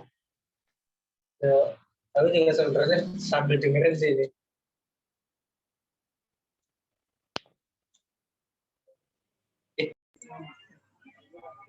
Halo Kak Yoga. Ya. Saya mau nanya nih Kak. Kan saya ingin berkarir di dunia marketing nih Kak. Misalkan saya kerjanya itu dengan target sales. Dalam 1 bulan saya harus menjual produk itu sekitar 50. Kan ada istilah hard selling sama soft selling ya Kak. Nah itu lebih baik kita menggunakan metode hard selling atau soft selling pada saat menjual produk itu dalam waktu yang sangat singkat Kak. Oh, itu tergantung barangnya gitu. Kayak kalau aku tuh belajar gini ya. Aku kemarin baru ngobrol sama orang bikin just tip dari Jepang gitu. Dan pas aku pelajari itu hard sell semua, bener-bener nggak ada cerita sama sekali. Tapi aku pas tanya, ini bagus nggak penjualan? Katanya dia bagus gitu. Jadi memang perlu dipelajari dulu produknya seperti apa. Kalau misalkan orang tuh nggak butuh cerita dari produk gitu ya pakai hard sell aja gitu. Kalau misalkan orang lebih butuh rational benefits gitu ya, ketika beli ini udah jelas produknya bagus, produknya oke, dan langsung harus beli cepat, itu pakai hard sell aja gitu ya. Tapi kalau misalkan butuh cerita ya, kita butuh long term, butuh orang itu bakal beli lagi, ya pakai soft sell bisa, kasih cerita bisa. Jadi sebenarnya hard sell atau soft sell itu tergantung bagaimana produknya pertama. Kedua, bagaimana si riset itu, si market itu berpikir gitu. Makanya tadi kan pentingnya untuk research market ya. Jadi kalau misalnya keputusan hard sell dan soft sell itu tergantung bagaimana mereka berpikir. Kalau mereka lebih suka diceritain gitu ya, lebih suka engage cerita gitu ya, kenapa nggak pakai soft sell? Kalau misalkan mereka tipikalnya yang langsung pengen beli lah, nggak ribet lah, udah ini kayaknya bagus gitu ya, pakai hard sell aja. Gitu. Itu yang kedua. Jadi pelajari marketnya. Yang ketiga, AB testingnya. Tadi penting banget. Hard sell atau soft sell pakai aja, nggak ada salahnya kan. Kalau misalkan memang ternyata soft sell itu lebih menjual gitu ya, untuk 50 produk sebulan gitu ya, kenapa nggak pakai soft sell? Tapi kalau misalkan hard sell-nya lebih works, ya pakai hard sell. Kalau dua-duanya works sama aja pakai dua-duanya. Ini nggak ada salahnya gitu. Jadi itulah adalah AB testing. Intinya jangan takut buat mencoba gitu, apalagi buat bisnis baru ya. Gitu sih, gitu. Jadi kalau untuk bisnis baru itu lebih baik soft selling aja ya, Kak? Tergantung, tadi kan baik lagi. Kalau misalkan bener-bener nggak bisa dijawab seperti itu gitu ya. Tergantung kalau misalkan memang produknya orang itu ngerasa memang harus cepat belinya, ya kenapa nggak hard sell aja gitu loh. Tapi kalau misalkan kamu mau coba pakai hard sell nih, nanti kamu jualan misalnya, kamu pakai soft sell gitu ya, itu nggak works nih gitu ya, coba aja pakai hard sell gitu loh. Kalau misalkan di awal kamu pakai hard sell itu nggak works, ya pakai aja soft sell gitu. Jadi bener-bener dicoba aja sih kalau saranku gitu, karena dalam dunia bisnis tuh nggak ada yang pasti gitu loh. Bahkan keputusan untuk hard sell dan soft sell tuh nggak bisa disimpulkan secara cepat gitu. Itu harus bener-bener dipelajari gitu ya. Bahkan untuk 1% pun yang udah setahun berjalan, itu kadang masih bingung harus pakai soft sell apa hard sell gitu. Karena audiens tuh bener-bener kompleks gitu ya. Kita bener-bener harus belajar, kita harus cari terus, harus cari tahu terus gitu. Jadi intinya coba aja yang bisa kayak gimana. Dan yang penting adalah target marketnya, mereka berpikir seperti apa. Itu sih gitu. Mengenalin targetnya juga ya, Kak. Terima kasih, Kak. Ya. Oke, baik. Terima kasih Kak Yoga. Apa ada lagi dari peserta yang ingin bertanya? Satu orang lagi.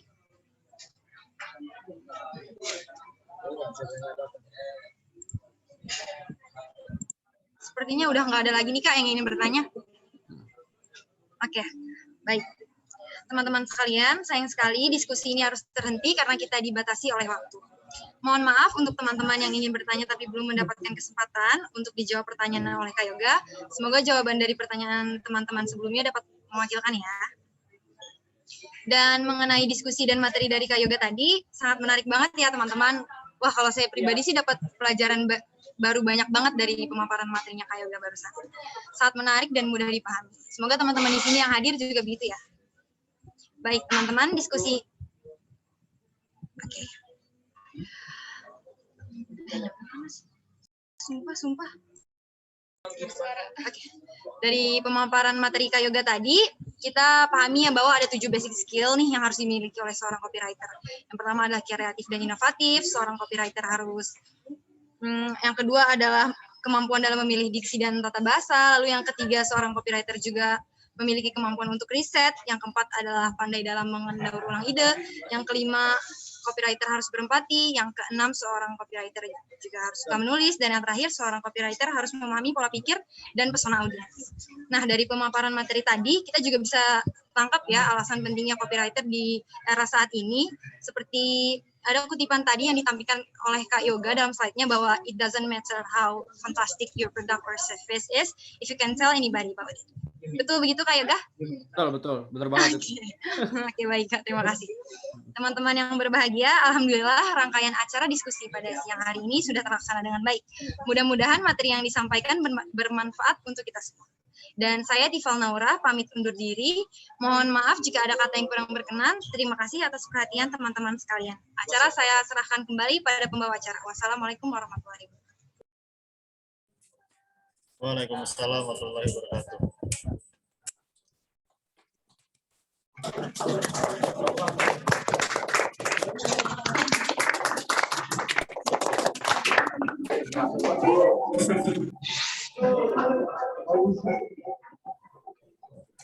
Saya ucapkan terima kasih banyak kepada Kak Yoga Sesoreka yang telah menyampaikan materi yang luar biasa dan sangat bermanfaat untuk kita semua.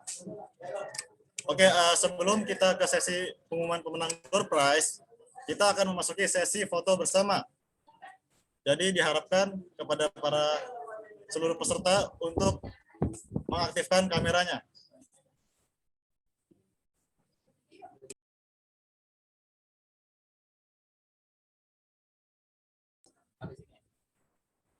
Oke, ada 4 slide ya. Slide yang pertama. Oke, siap.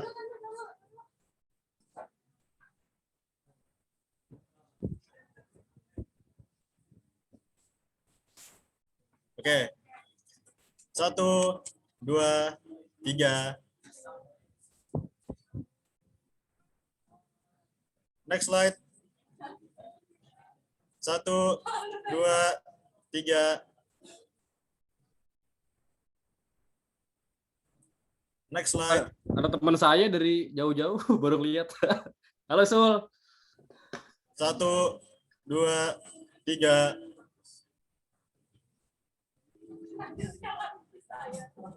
Slide yang terakhir. 1, 2, 3. Oke. Oke, selanjutnya kita memasuki sesi pemenang door prize.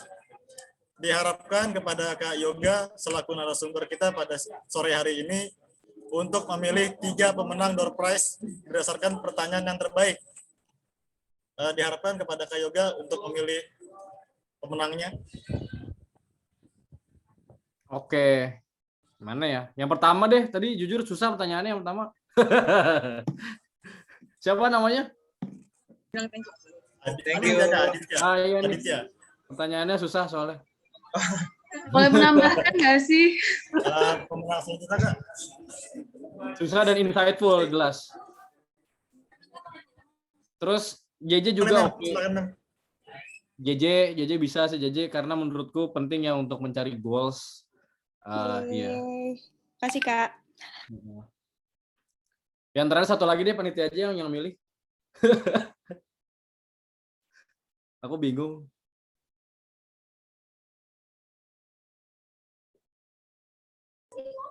Selanjutnya siapa, Kak? Siapa ya? Kalian aja yang milih deh, nggak apa-apa deh, bebas. Dari panitia memilih Zelin Febisa Putri. Makasih, Kak.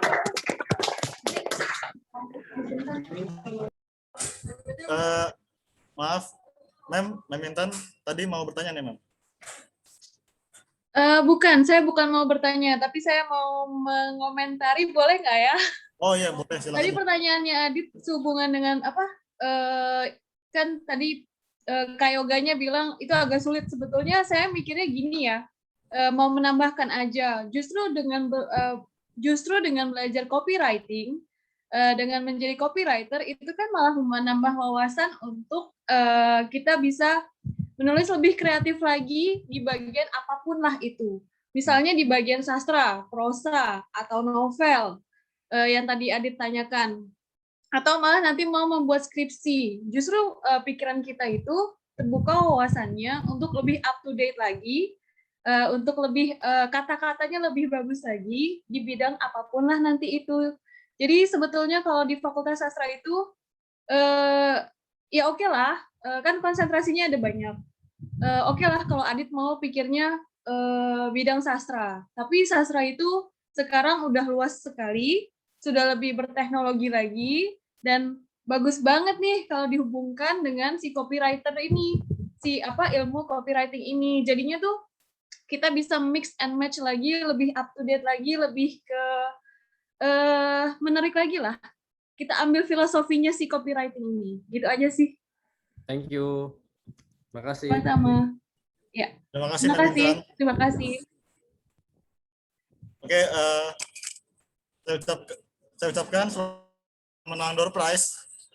Diharapkan bagi para pemenang door prize untuk segera menghubungi panitia acara webinar dengan memberikan informasi yang lengkap, nama lengkap, alamat rumah yang lengkap, dan juga nomor telepon yang aktif yang bisa dihubungi. Saya ucapkan terima kasih sekali lagi kepada Kak Yoga Cesareka atas waktu dan ilmu yang sudah Kak Yoga berikan kepada kita semua. Dengan ini, Kak Yoga, selaku narasumber dalam acara webinar The Art of Copywriting, kami persilakan untuk meninggalkan room meeting ini. Semoga kita dapat bertemu di lain kesempatan ya, Kak. Terima kasih banyak, Kak Yoga. Thank you. Kapan-kapan saya main Gonas nih.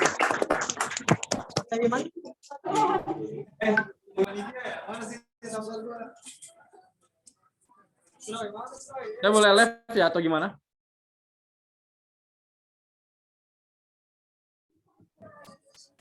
Aku boleh live ya? Boleh live nggak tuh Ilham? Kamu bengong. Terima kasih ya, Terima kasih Kak Yoga ya, masukannya sangat bermanfaat. Terima kasih ya, insya Allah nanti kalau ada kesempatan bisa menjadi dosen tamu mungkin ya di kampus kita. Iya, terima kasih Kak Yoga. Selamat berakhir pekan. Boleh live ini MC? Ya, boleh. Nah. Ya silakan Kak Yoga, terima kasih juga sama kawan yang baru hadir tadi.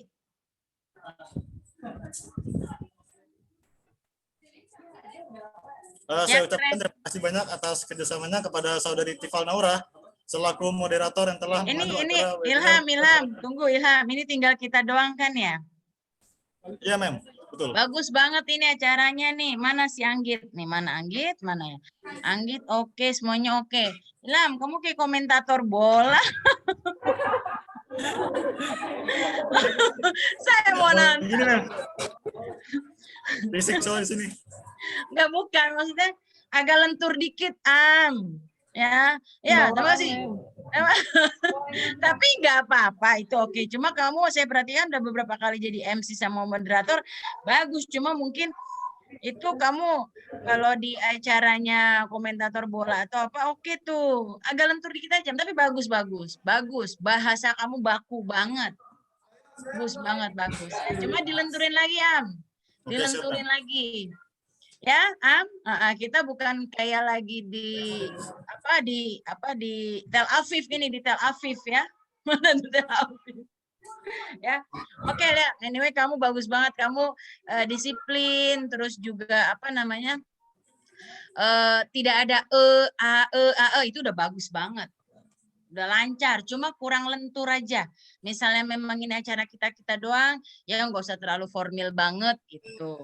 Bukan formal gimana, nggak usah terlalu gimana gitu. Tapi anyway, kayak yoganya aja kan cair tuh, nyantai dia ya. Cool.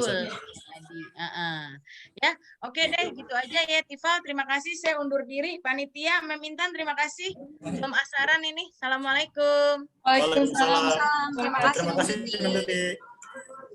Terima kasih Mem Intan. Sama-sama, terima kasih sudah diajak. Sebelum penutupan, kemudian saya ingatkan lagi kepada seluruh peserta webinar untuk mengisi presensi akhir guna pemberian e-sertifikat dan batas pengisian selama 1 jam. Ayo isi, ayo. Pembagian link presensinya. Ayo isi, ayo.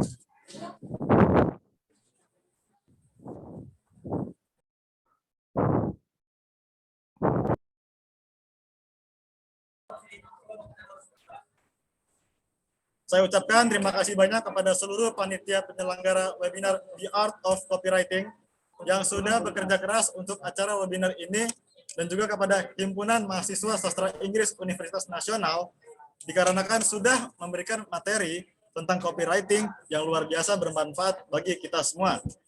Tidak lupa saya ucapkan terima kasih kepada para peserta atas perhatiannya karena telah mengikuti acara webinar The Art of Copywriting sampai selesai.